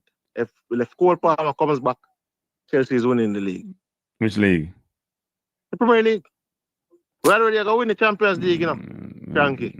Man, people, CC guy, yeah. Kranky, we are going to win the Champions League. Sound like a drunk or something. Comes back. No, win Cole Palmer comes back, we are winning the Premier League still. But we are going to win the Champions League still. But that's just one of them. I said Tyrese Hall played 90 minutes today, actually. Yeah? Played against Cambridge United. No, he had no system. Now watch a game. Because you know, but you know, the most difficult game for watch up, I'm not going to be high fan them. They have one team sitting on name Camel League. Camel TV. I think I want to catch no virus sometimes. I have to watch it on YouTube. They have like a YouTube link and the man them chat some different type of language. You have to turn off all the language. Yeah?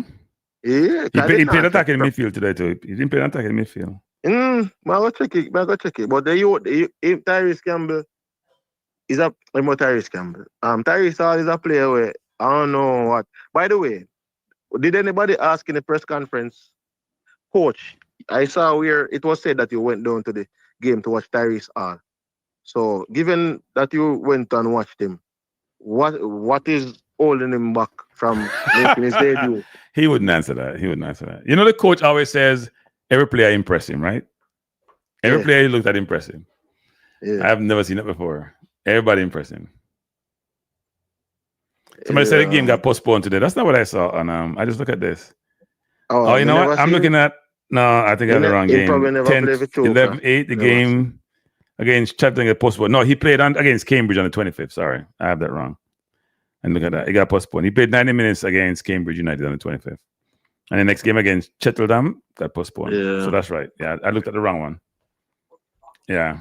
So I don't know. So those are the questions that I thought people could have, There are a bunch of questions. I think the Tyrese Hall question should have been asked. I think that question had to be asked. Tyrese Hall, Daniel Johnson, Trevante Stewart, Ravel Morrison. Because normally people ask questions about players who are not being selected, right? That's a lot of time that press conferences, they give you the squad and then you say, well, why do you select A, B, and C? Like here in England, it's Rico Lewis, it's Jack Grealish, right?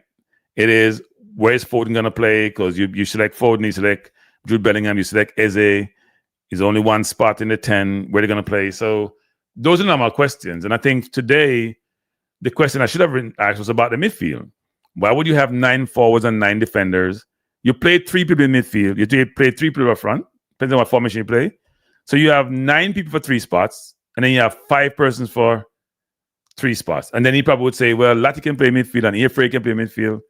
But we've seen Ian Frey in the midfield, and we don't want to see him in the midfield again. Me hear people say Jamaica is not struggling to score goals.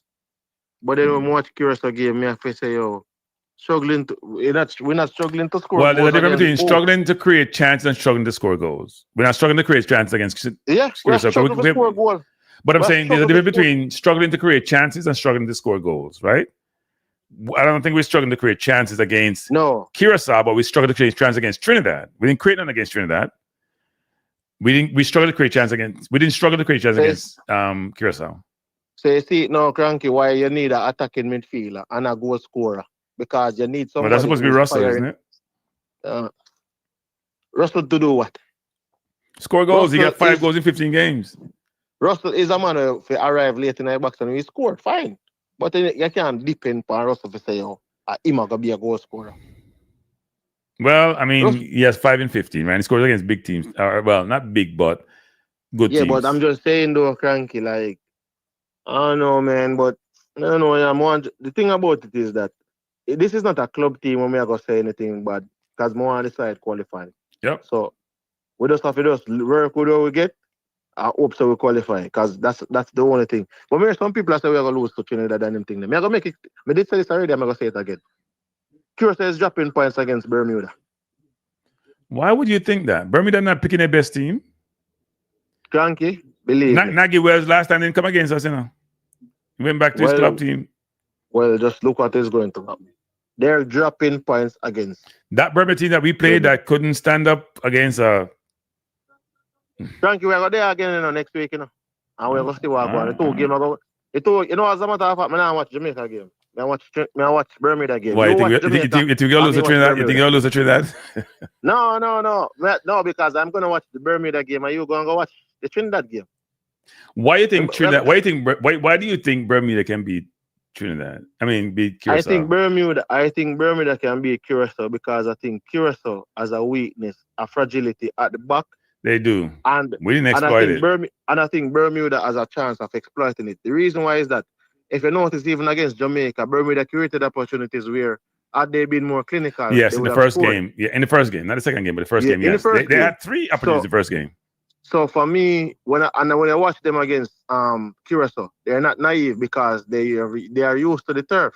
So they're used to playing on the turf against them. Because when they went down there, they got 1 goal from a set piece and another goal with a long ball in behind the defense. So I think Bermuda having that confidence of saying we went. Yeah, but the question is, would Bermuda care because they're out of the World Cup qualifier? So people gotta understand that will I experiment and give young players a chance because I can't qualify, or am I gonna try to play my best team to get the best outcome? That's the question.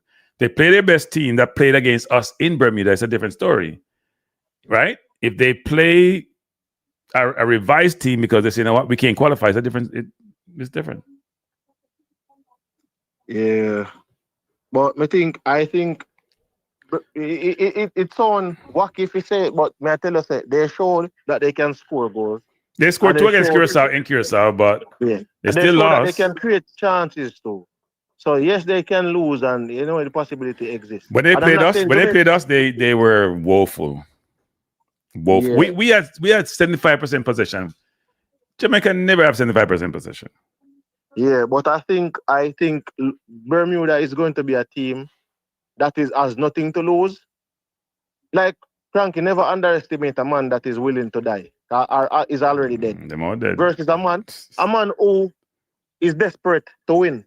Curaçao is desperate for a victory. They are desperate, and that's why they're gonna win the game. And that's what Cranky. Have you ever seen? I remember one time Liverpool go for the title and Brendan Rodgers, and them a lead must 3-1 against Crystal Palace, and they were desperate to score more goals. Yeah. That game ended up 3-3, and that Liverpool team was far superior to that. I remember the game. A Jamaican heritage player scored. Arsenal was trying to win the title, and they were desperate to get. No. We had Rob Holding got hurt. Ours is different against Spurs when we lost to Hurricane. We had a Rob Holding can't even get in the MLS team nowadays. But I'm just saying, Cranky, we've seen teams in desperado mode. They tend to tighten up and lose the tactical discipline, and that can, because Curaçao have more to lose than Bermuda. Bermuda has nothing to lose. Right, but the question is, if I have nothing to lose, will I play other players to give them experience, or might I play the same old team? And will player leave their club to come play in a competition where if you're Nagy Wells, for example, you're going to leave and fly away from Bermuda because you want to play some football, or you're going to stay at your club team and play game is still ongoing? Will your club want to release you for a game that has no substance to it? Yeah. No, but I am not saying Bermuda is good. Me not depend on so CC, somebody asked a question. See the question on the board, CC? Yeah, they must say, if me say based on what I know, our sources, Ravel will never play for Jamaica again. I don't remember saying that, but I know, you ever hear me say that, Cranky? No, I don't remember you saying that, but that's not far from the truth. I don't think, no, me never said that, man. I don't know if he's ever play again. I can tell you this, that he's not in favor. Let's use that word. I said Trivantes to me. I don't think he's playing again under this current administration. Isn't me? But I never said anything about Ravel not playing again for Jamaica. I think Ravel divides opinion because he's a genius with the ball at his feet, and he has a lot of people who the fans love him. Yeah. So outside of whether it be diaspora or local, he's the one player that bridges the gap, if you want to say that. He's the one player that everybody kind of just loves, whether it be diaspora or whether it be local. Why he doesn't divide opinion amongst those set of people. So more people love him than people hate him. So there's a possibility. While Trevante Stewart is basically trying to gain the favor of people, meaning that he must build a fan base. Where you understand, so it's kind of difficult. So it's less likely, it's more likely to see Ravel in the team before you see Trevante. That's all I will say. Yeah, no, look, I don't think Ravel's gonna be the team anytime soon. I mean, people gotta remember they flew Ravel from the Middle East to come to St. Louis and game time. But Cranky more asked, Dwayne Thomas has did say it. So which part? Where did I say this? Where did I say Ravel won't play back for the team? I don't know still, but anyway, if you say me say it, then I mean, on can yeah. All right, CC, I'm closing the program. Yeah, man, I can't close out the TV. It's been about 3+ hours. Why am I telling you? Long show. If a sports blame, I know what I mean, because I'm not on a show about. I mean, if you say me say it over ball free, it's a possibility. Or ball tree. You're wicked for that. Are you there play ball tree today? No, I didn't say ball tree today. I said that a long time ago. I don't say ball tree anymore. Why people give me a hard time? But I made a mistake. I mispronounced his name. I do that a lot with names, by the way. It's not the first name or second name. I'm going to take the last call like CC and then close on. Last call for the evening. Good night. Hello. Oh, good night. I didn't know I would have get through, because boy, CC. Anytime Him gone. CC, make him move up in my list, man. When you come on people program, man, give people a break, man. give the program a break sometime. Talk and then come off 5 program. Every program you go on is like you want to take the whole program for yourself. Eh? You can't if a man ever say him all like the program, you won't come off. You're too selfish, man. I alone want to talk. So you talk now, Mr. I hear say the same thing. I hear the argument for true. I hear him say that argument about Ravel for true. No, but somebody saying him say Trevante, not Ravel. Somebody saying say Trevante, not Ravel. Not. I don't think that Trevante. But at the end of the day, coaches are them favorites. And at the end of the day, one more I ask you, Kranky. Yes, sir. You said, anyway, my name is Glenn. You're supposed to remember. All right, Glenn. Yeah, man, Glenn. Where I say Glenn? All right, yes. But I tell us if you come with the proof, then what you talk about. I mean, I'll depend you again tonight to the scene. What proof? What do you mean? When you say the player, the 5 player, the 5 player, where you say they are coming. Okay, so let's get, okay. So one is coming. And wait, let me say something. First of all, they have to call the play. Let me say this people. So say you have 5 players paper. We know players papers being worked on. One didn't come. I'm getting papers didn't come, right? We expect him to come. The other 4 that I mentioned, one of them I think changing mind. The other 3, I think they would come if they get called. They didn't get called. One get called, no. So it's Max Aarons. Wait a minute. It's Max Aarons. It's Tyreek Mitchell. It's Cameron Archer. It was Mason Greenwood and Rico Henry. Rico is coming. Rico did people this before this week people for this call up. They never called him last time. Max Aarons is at Rangers. He was playing Champions League. Couldn't get time off. Then I called him subsequently. So I'm going to fire him papers them. Cameron Archer, I mean, I know what I go on. Because Cameron was in Jamaica in the summer. Don't know what I go on, and don't understand what I go on. But maybe he come for the World Cup if he qualify. Mason Greenwood look like him getting papers them. I don't know why if him changing mind, never had in mind, but him getting papers them. And he went to the JFF to get them. And Tyreek Mitchell, we don't know what happened to Tyreek Mitchell. So Kranky. Yes. If a player want to play for Jamaica, I say, and if you just come to Jamaica to get your passport, if you want to play, if you want to play for your country, as can't tell them where you want to play. Right. What you say? You know, the JFF call them and then we don't have to play now, but you know, the JFF not call them now go get the passport. So here's how it works. So if you are at a team, right, and it's an international window in like 2 weeks now, and it depends because some of the leagues don't have international windows, the lower leagues. If they don't call you, you can't just get up and come fly to Jamaica when I'm out training. So not because you and wait, listen. If you don't get called, you can't just get up and fly to Jamaica unless the club release you. How does it work? Me know all of that, Kranky. So what are you saying then? What are you saying then? What I'm saying, if me I play football. So me born in England then, and me love Jamaica. I want to come play for Jamaica. And me not think about say me I go play for England. Me want to play for Jamaica because me love Jamaica. And me know me have the quality. And there is time when football now play. Like when? I mean, you don't get break in a football, man. You don't get when. Break. Tell me when now. You mean anytime football stop playing? Anytime football when? Season, No. You can't. No. Don't make this general statement. Tell me when them stop playing. Tell me when. You mean after the Premier League? Hold on. When we play now, when Premier League going on now, Premier League are gonna stop playing about what in a what? Sometime in a end of May. All right. And then them have them go on them vacation and all of those things. Yep. So you want to make the Jamaica squad now. You say you want to make the how long it gonna take you to come get your passport? So the passport process and the citizenship process is not a short one. And the JFF has not set up a process, as they probably should have historically, where they have an expedited process to get players through the system when the player first initiate that they want to make that transition. It's not the best process. And some of the players don't have the requisite paperwork because they could have been their grandmother, grandfather who went to England under a different name. All sort of stuff could be there. But players' paperwork being worked. Well, just listen on. You ask the question, let me answer now. The player paper will be worked on. So let's say I actually work on my paperwork. Say it's May. You're working on paperwork, right? and it takes 2 or 3 months for that to happen. And let's say it's come to July, like with Max Aarons, who then play for Rangers, who got to play in the Champions League, and they play early, or Europa League, they play early because they got to qualify to the process.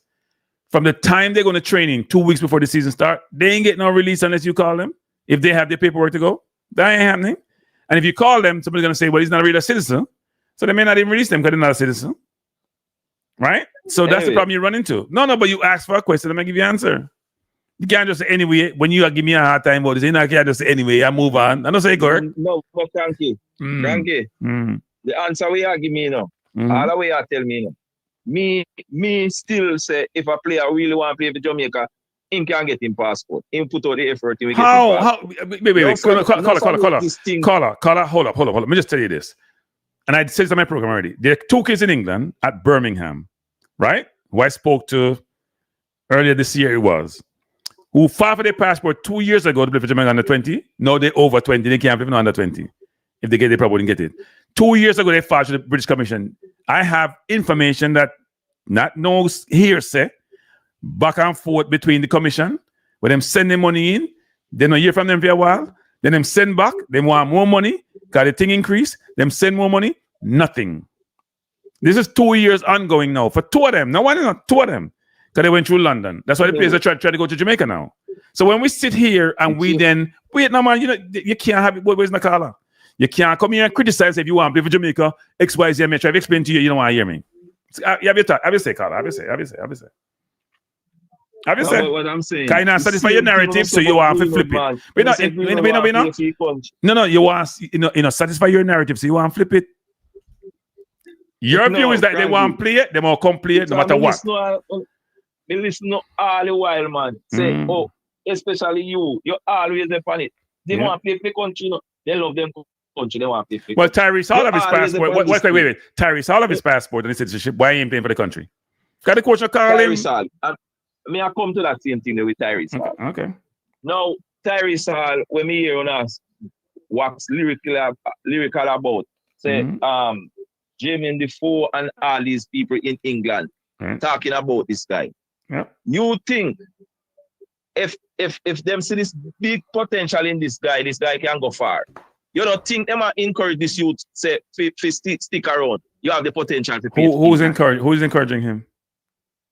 All of these people, you said Jermaine Defoe and all of these guys, you don't think but suppose the kid and his parents want to play for Jamaica. The kid has been trying to play for Jamaica from under 20 and Jamaica denying. What are we talking about? Yeah, under 20. Now him coming up, him a come up to senior now. I think that guy, if as good as Uno say him is, I think people are encouraging, just like the youngster them, most of them people are encourage them to stick around. Hey, Carla, England. Hard to talk. Hard to talk to sometime. Hard enough. My youth. All the while, me listen all the while talk about player we want to play when you take a stock. No for the player they want to talk about don't want to play for the country. That's what I'm talking about. What does enough mean? What is enough? How many players apart from Greenwood? Give me an example. Give me an example. Give me an example now. Okay. So we mentioned Rico Henry. Does he want to play for the country? A long time here not talk to and now Rico now get no game in half, no game now and him ready to play for Jamaica. Rico Henry was out with he's had 2 ACL injuries and he had an ACL injury about over a year ago. He had an ACL injury and she'll take you 9 months to 12 months to recover. What are we talking about, Carla? Look here. This guy, what I'm talking about from Tottenham, I think the JFF approach him already and him don't ready for him don't make up his mind to come play for Jamaica. Uno out here spread this thing. He want to play for Jamaica and Jamaica and call it. He want to play for Jamaica. I don't know. So, and where do you get your information from? Yeah. Apart from Pandikana, where you get the information? Apart from Pandikana, where's apart from Pandikana you get the information from? No, that's no. It's an opinion. You don't get no information. But you don't know source. So we talk about say the man no one play. Have source and tell me say 5 man are come play for Jamaica where you said when them come, them Jamaica qualify and the coach make them qualify. And I know that is true. That is true. That is true. That is true. You know, you have your information. That is true. You know, I mean, I'll stop talking about it. That is true. Well, at least we get 1 out of 5. We don't get about 20%. We get 1 out of 5. Rico come. You think he no game? Rico come. So 1 out of 20. Green, we getting papers. Them the true that. Green, no, I was told Green one play. Wait. The Green we're getting papers. Yeah. Then if him change his mind, we can. If him tells him one play, we go find him papers. But so why getting papers? Why getting papers? Then we don't know. We don't know. When them say when him get it have something to do with the club where him a play for. When him get it, so it open up some door. I don't remember what them say about it, but them talk about it. It have something to do with him club. That's why him get it. Okay. You know, get it to come play for Jamaica. I want to spread this thing to him and love Jamaica. So we are spread per rumor. You say we are spread per rumor. No for them a rumor. I don't spread for enough for them because we don't want to see the player them coming up. Because you know say, boy, if them come, we have a good side. I don't have so a you big think side that so you don't want? Do you want them to come? If me don't want them come. Yeah, if you want them to come. Yes. Okay. I want them come, but me not go spread no rumor say they want come. If but they why? want come, But why? Come. So I have a question for you. I have a question. Can you call it? What? How do you define a rumor? How do you define rumor? You mean me define? I mean, ask that question. How you define rumor? Me define rumor when you come around, come say the player them want come play for Jamaica, and the JFF and the coach don't want to call the player them. And when you check it out, you see some of them gone still a hold on to play for England. So give me one player who that applies to. Just one. It applies to Greenwood. But you know Greenwood has tried. Wait, back up. How you know Greenwood has tried to play for England? Are you sure about that? What? What's your source to say Greenwood won't play for England? What's your source? Cranky. Why don't behave like people are idiot and people? What do you mean? If me get any source that Greenwood want to play for England? But you just made a comment statement. You don't think Greenwood want to play for England? I don't know what Greenwood wants to do. I have no idea. From where I sit, there's no way Greenwood will play for England again. No way.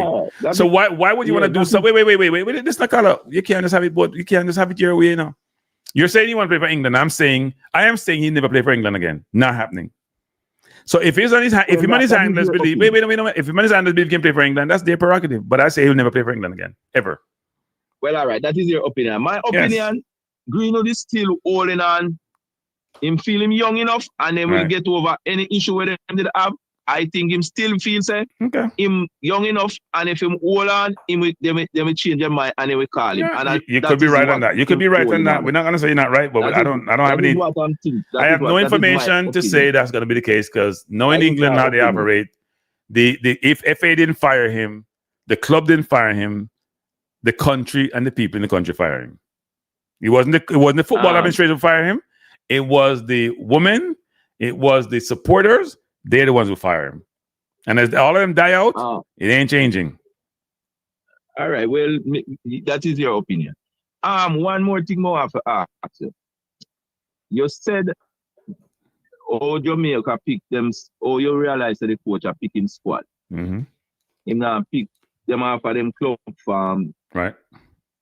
Because me tell you, the last time I spoke to you, I tell you, the coach call them initially after them club, but when them come, then him realize that them not perform at them club. Most of them, him a play the player them with. Wait, so what him call them based on what? Them club? When we call them club and they not perform in them club, I don't understand. Look here now, man. Before they know. Okay. Before now. Okay. When them a play, yes. Him call them. Okay. And then him start realize no for them now get no game at them club. So him stick by when them come play for Jamaica who perform, right. Him call back those players. Okay. Whether them playing for them club, yes or no. Okay. You seems to don't agree with that. No. I have no idea what his criteria is for selecting players. I have no idea. All right. Look here now, man. I don't know why selecting players. I mean, based on what?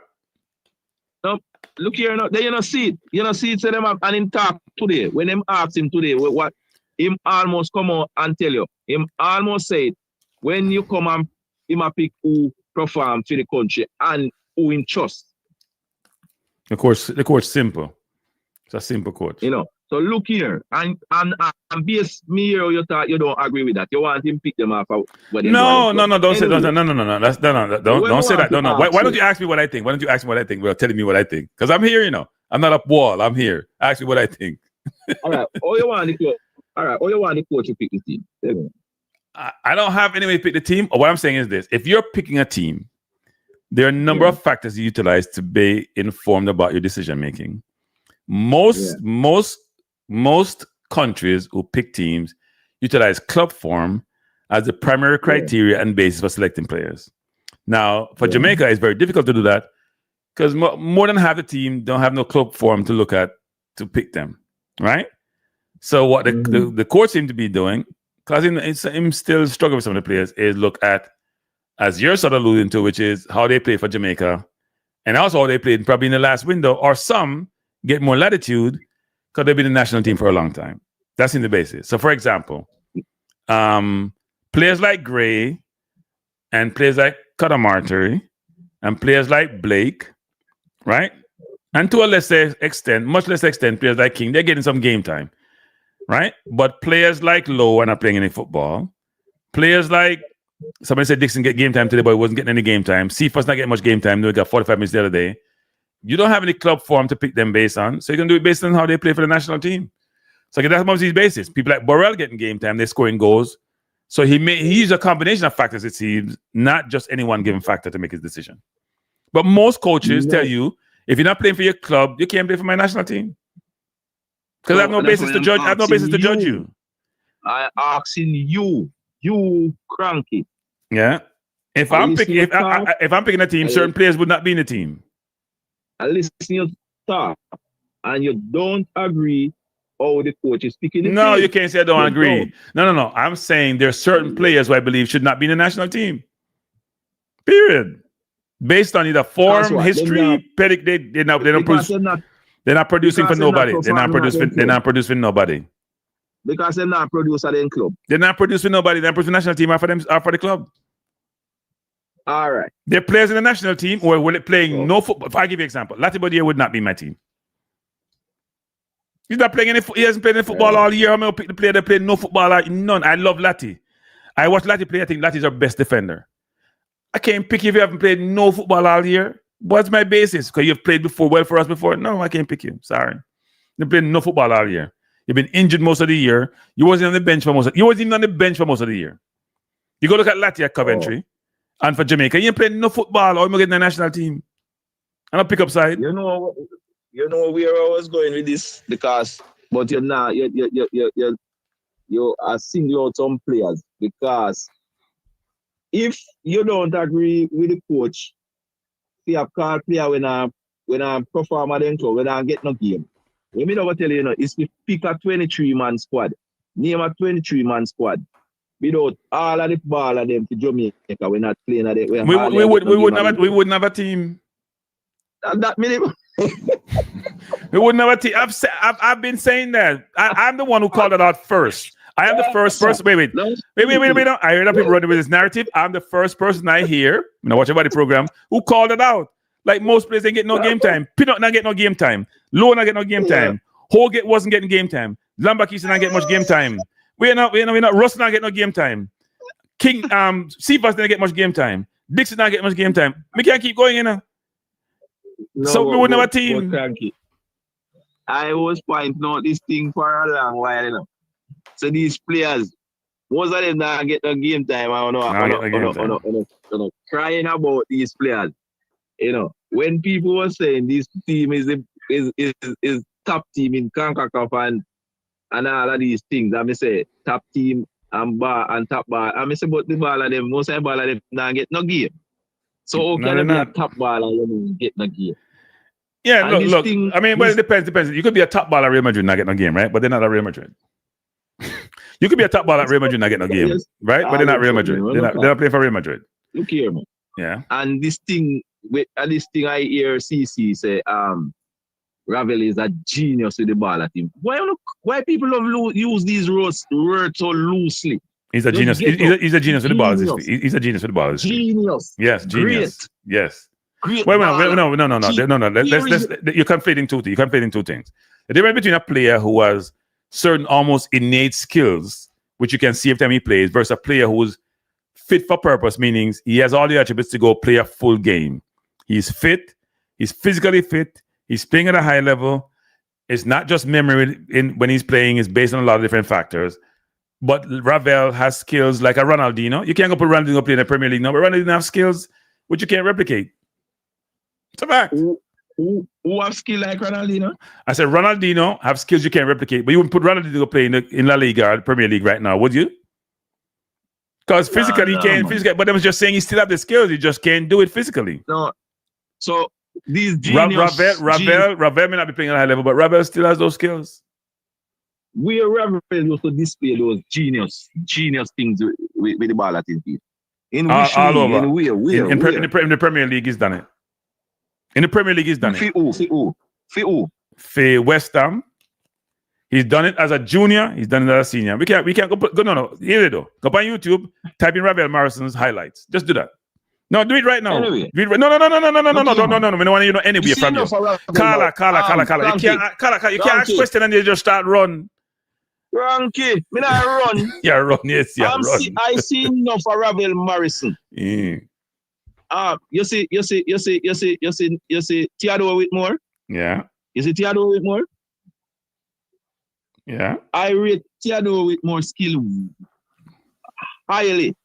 I feel Theodore Whitmore is a far skillful player than Ravel Morrison. And I don't call Theodore Whitmore. Caller, I think somebody is calling. Have a good night. We can't have any more conversation. I know Theodore. I watched Theodore play football. I watched him play throughout his career. I remember when he went to Miami, go watch him play and getting nose broken. Salah, the Brazilian, pick up which Brazilian play him Salah and getting nose broken. And you want to call? You're saying you see a kid who is more skillful than Ravel. No, that's not true. That's not true. That's not true. And you say you watch Theodore Whitmore play football? Yes, a lot of football. Yes, and Ravel is a skillful player than Theodore Whitmore. Yeah, but the skills are a little bit different. But yes, Theodore play. As from now, Cranky, me listen you talk football all the while. I mean, think you did really. If you tell me that Ravel Morrison is a skillful baller than Theodore Whitmore, then that means you don't know skillful footballer, man. Okay. Joke you make. All right. Joke. Ravel Morrison cannot walk near Theodore Whitmore when he come out to close skill. No D at all. No D. All right. Come out of box, 3-man run, and come out a matches box. Caller. You know what's there? Caller, there's very few players. Wait, caller, there are very few players in football who always have time on the ball. Go watch Ravel play. There's very few players in football, period, who always have time no matter what happens around them. Always have time. Always.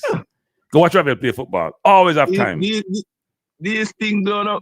I'm telling you already, this rumor we talk about Ravel, it's all about Ravel coming from out of the academy of Manchester United. That's all, Okay. That's all it is. That's all it is. Nothing behind it. Right, not that goddamn thing behind it. And every day say Ravel coming in Ravel is in the national team before and he never solve our midfield problem, Never at all. Never solve a midfield problem. Every time I come up with this thing, we go and play the Japan under 21 team with Ravel Morrison in our middle. And when I sit in there and watch it, and I say to myself, this baller, I hear everybody get up and talking about this baller. The under 21 team with Japan would make run rings around me like make Ravel look like him don't know if he play football. Okay. And every day you come up with this thing, Ravel, we make difference in the Jamaica side when we solve a problem. Him never do it before, and I don't think. So before you go, is your view that Theodore is a much better player than Ravel? Is your view? I think Theodore is a far skillful footballer than Ravel Morrison. Is he a better footballer or just a more skillful footballer? Well, if me go pick one of them to represent Jamaica, me pick Theodore 9 times out of 10. Okay. Over Ravel Morrison. And it's your opinion. Can't fight you for that. That must be crazy. Okay. And then talking about goal scoring. Theodore scored over 20 at goal for the country. Theodore he did scored over 20 at goal for the country. He did. How come I he's not in the, how come I don't see him on the top scorers list? Well, check it out again. Theodore scored over 20 at goal for the country. You just wait. You just make up the number. Listen, man. Nandy scored over 20 at goal for the country. We agree on Nandy. Walter scored between 17 or 18 goals for the country. Okay. I think Mattox is somewhere around the teens though. Near 20, near up in the region there. Mattox is there. And then you have Shavar is there. So you said Theodore scored over 20. Before you go more, people will look it up. I don't know what Theodore number is. I don't remember Theodore scoring more than 20. You have T got there.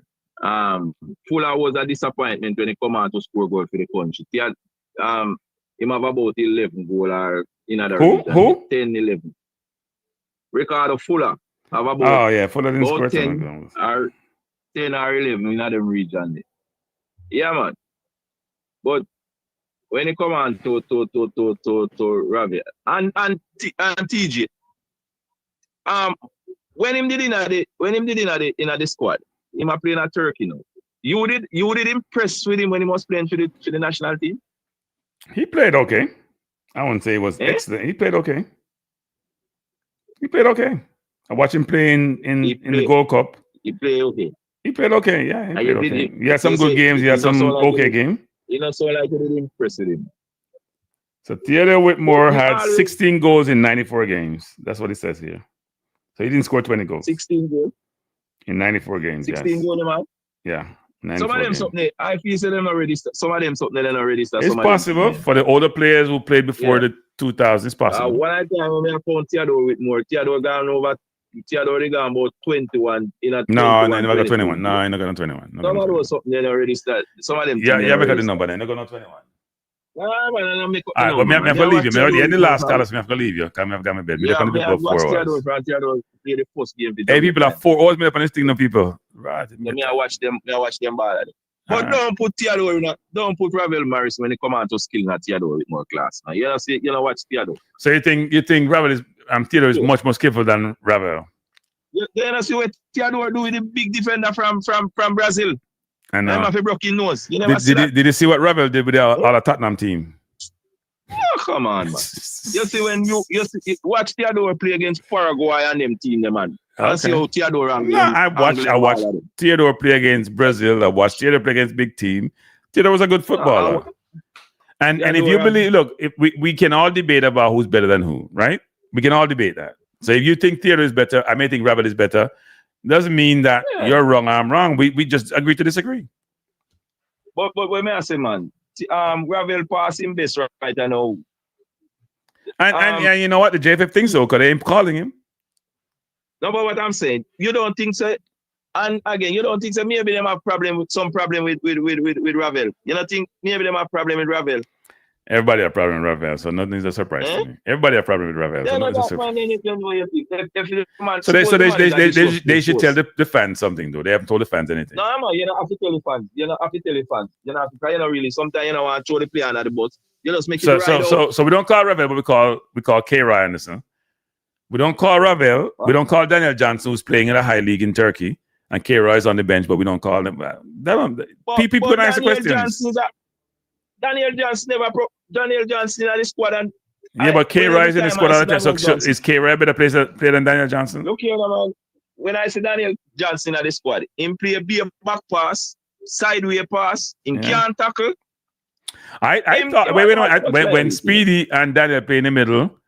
They did well enough against the teams in CONCACAF, like Curaçao and the Surinams of the world. They did well enough against them.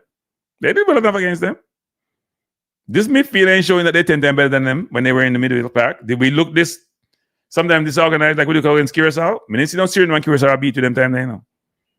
Is that correct? Wait. Is that correct? Now, it could be different teams at different points in time, but I'm just saying. Right? I'm just saying that when Speedy and him was there, and I forget who was playing midfield, they did okay.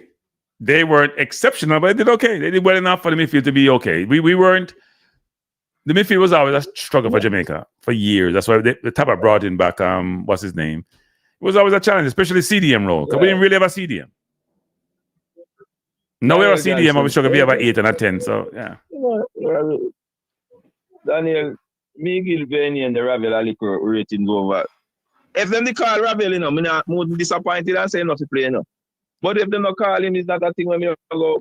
Yeah, but call. We like every fans are gonna then go to the club and say we should call it, didn't call. That's why we have the conversation. It's what we have to talk about. If them call a squad and we just come and just sit down and look at the squad and say, yeah, we love it, we're done, got we bed. Right? We gotta go to each player and then say yes or nay. But Cranky, if a player where we see over, play for we call him, them used to call him much time. And he never really make much difference. No, he had some very good games and he had some okay games. He didn't really have bad games. He had good games, he had okay games. He didn't really have bad games. I don't think he and Speedy ever played really bad, to be honest. I think they did okay. They did okay. They weren't. I mean, we have people like Ian Frayne in midfield now. We have Russell. At least when Daniel Johnson and something in midfield, we know something in midfield. When Russell in midfield, sometimes we know Russell there. Russell may score goals, but we don't know Russell in midfield or not. Midfield empty. Currently, you see players when me hear people rave about, and I see them, me and people have them as big player, top player. So when them come to play, me expect things from them when me. I understand. I understand. Yes, I understand. From a next player, I understand. So if me see them I do the same thing with the little player when me see all the while I do. Yeah. Me not impress. I don't impress.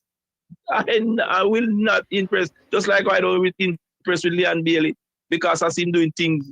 Even players where I play at a lower league do better than him when they play in a team and him play 50 top team. And when I see him on the national team, I say, what this me I get? Me not go rave and jump and say yes. Because me expect better from him. So here's what you should do. Here's what all the fans should do. The fans should say, you know what, we're not taking this anymore. We need to develop a system and style of play. Me, the coach, what name, Bushel, what his name is, I complain. So the players who come to the national team, all play at different clubs. They learn different style, different systems. Some play long ball, short ball, intermediate ball. We have no system. No, you know about that for Spain. Spain, our system and style of play. So all the players, them learn the system. So when them go play for that team or not, when them come back, them just blend in and acclimate to them system. We don't have none. You know, when me hear the coach, that brother, they say you have player we play in the league, they play in a JPL and he said that something. Me have that as scrap still, you know. Nah, part of it, yeah, but part of it, no. Because as you would say that, no, but you know why it's not crap? Because Jamaica doesn't have a system. Okay, if you grew up in some other country, right? As you progress through the age group, to say 18, 19, when you matriculate someplace else, if your country have a system of play, you're going to develop that. So when you come to the national team, that's how you play, right? We don't have that. So what he's saying is that we get half our players from overseas, we get half from Jamaica. In Jamaica, we have no system and style of play. So even the 11 that we get from Jamaica, I'll play a different kind of football. Cavalier play long ball, Mount Pleasant play this, and yeah, it's the same thing. No, but what I'm saying, all team over the world have play all over the world. Yes. Most country where them go, them play different style of football. Mm-hmm. And when them come together, the team look good. Yeah, but so nowadays, it's global, so people are all over the place in terms of where they learn their football. But I use Spain as the example and other countries where if the players come through your system and if your system is uniform, then the player's going to learn to play the similar way, right? And therefore, when they matriculate to the senior team, they would have learned similarly. Now, Jamaica is a bit different because Jamaica import a lot of players. Import meaning players from overseas who come to the team. But you don't hear that complaint being made in England. So you're right. What the coach is saying is half right and half wrong. I think we play them just some little ordinary baller. That's why. I'm not going to disrespect them as ordinary baller, but they're not at the highest level. They're not at the highest level. Adapt to certain play. Them just have to adapt to certain play, man. If he say the thing is, as me say, we go up. Not me still, because me kind of have the player them at a level. Most people have this, so them expect some great things from them. Me not really expect really lot of great things from them. So That's why I'm too worried more time when you hear people talk about sir. You say, what am I talking about? These players. No, look, I think we do. You're right. We have high expectations of players, and sometimes those players come and they don't play at the level. I mean, good example of players. I think Bailey's probably the best example, to be honest. But Bailey's a locally born player who probably developed as much overseas as was in Jamaica, and hasn't played at the optimum for the team as he played in for Villa, for example, in his second year. And his second year at Villa was probably his best year in football, where he was at a very high level. And we expect to translate that back to the national team, and that didn't materialize. It just didn't, right? It didn't, and then we get disappointed, and people get upset and perturbed, and it happens. So maybe that's part of the coach's philosophy, which is some players come and play with the national team, some players don't. So anyway, Carla, me have to leave. I've been here since 7 o'clock. It's 11 o'clock now, you know. Yeah, tired. And just support the team. Yes. We have no choice but to do that. So we're going to work up. No. Everybody has to support. Everybody has to support the team. Everybody has to support the team. Don't say that. Boom and gloom. Trinidad upbeat. We are Trinidad. We have most of them players. We are warm bread player them, and we are say them upbeat. We are come on, man. Support the team. All right. We'll do that. Yeah, man. As much as we don't really have no big expectations, we have some big players. But we all qualify because we in the group where we in our comfort zone. That is we competent. We couldn't go no further in our days. All right. So we all qualify. Yeah, man. All right. Thanks for the call, sir. Bless up. Yeah, man. Yeah, bless. All right, people. May I close on the show? You know, all the talk about say boy, the show I guess if we done. Oh, they're on the channel from 7 something this afternoon. I 11 o'clock now. I do have a life, you know. You know the way I talk, boy. We can't stay up. Hey, most people not come on, you know. Well, Jamaican YouTubers do this, people. I think Jamaican YouTubers are underappreciated. Seriously. So I want to come on the channel, I want to go sleep and wake up and we're still there. And I say we're still longer. I want to go sleep and wake up now. Go eat on dinner, sleep, wake up, drink, smile, take shower, come back and we're still there. And I say we are cut out too early. And I say, go people, it's YouTube, they have a life too. And sometimes I don't want to hit the like button, I don't want to subscribe. So if you do a 4-watch row, you get 1 subscriber. You say, boy, that number not work. 1 subscriber for 4 hours would that work? That's like working for free. Right? It's working for free. But anyway, we appreciate the people. Thanks for being here. If you hit the like button, it'd be a good thing. If you don't hit it, we understand. But I hope you have a wonderful evening. My team, Arsenal, drew today. Can't believe we draw and drop points, people. I collapse again, and it's early. But anyway, Man City plays tomorrow against Liverpool. That should be a good game for people to watch. I hope you have a wonderful Sunday. This is a big week coming up, people.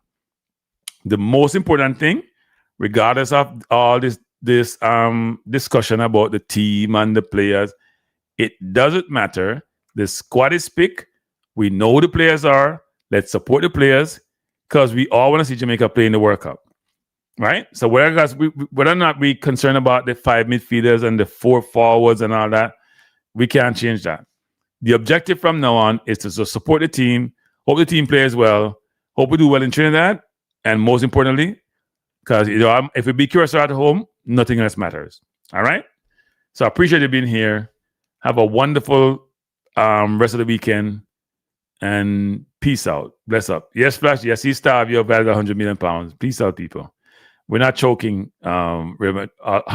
We're not choking. Peace out, everyone. Appreciate you. Later.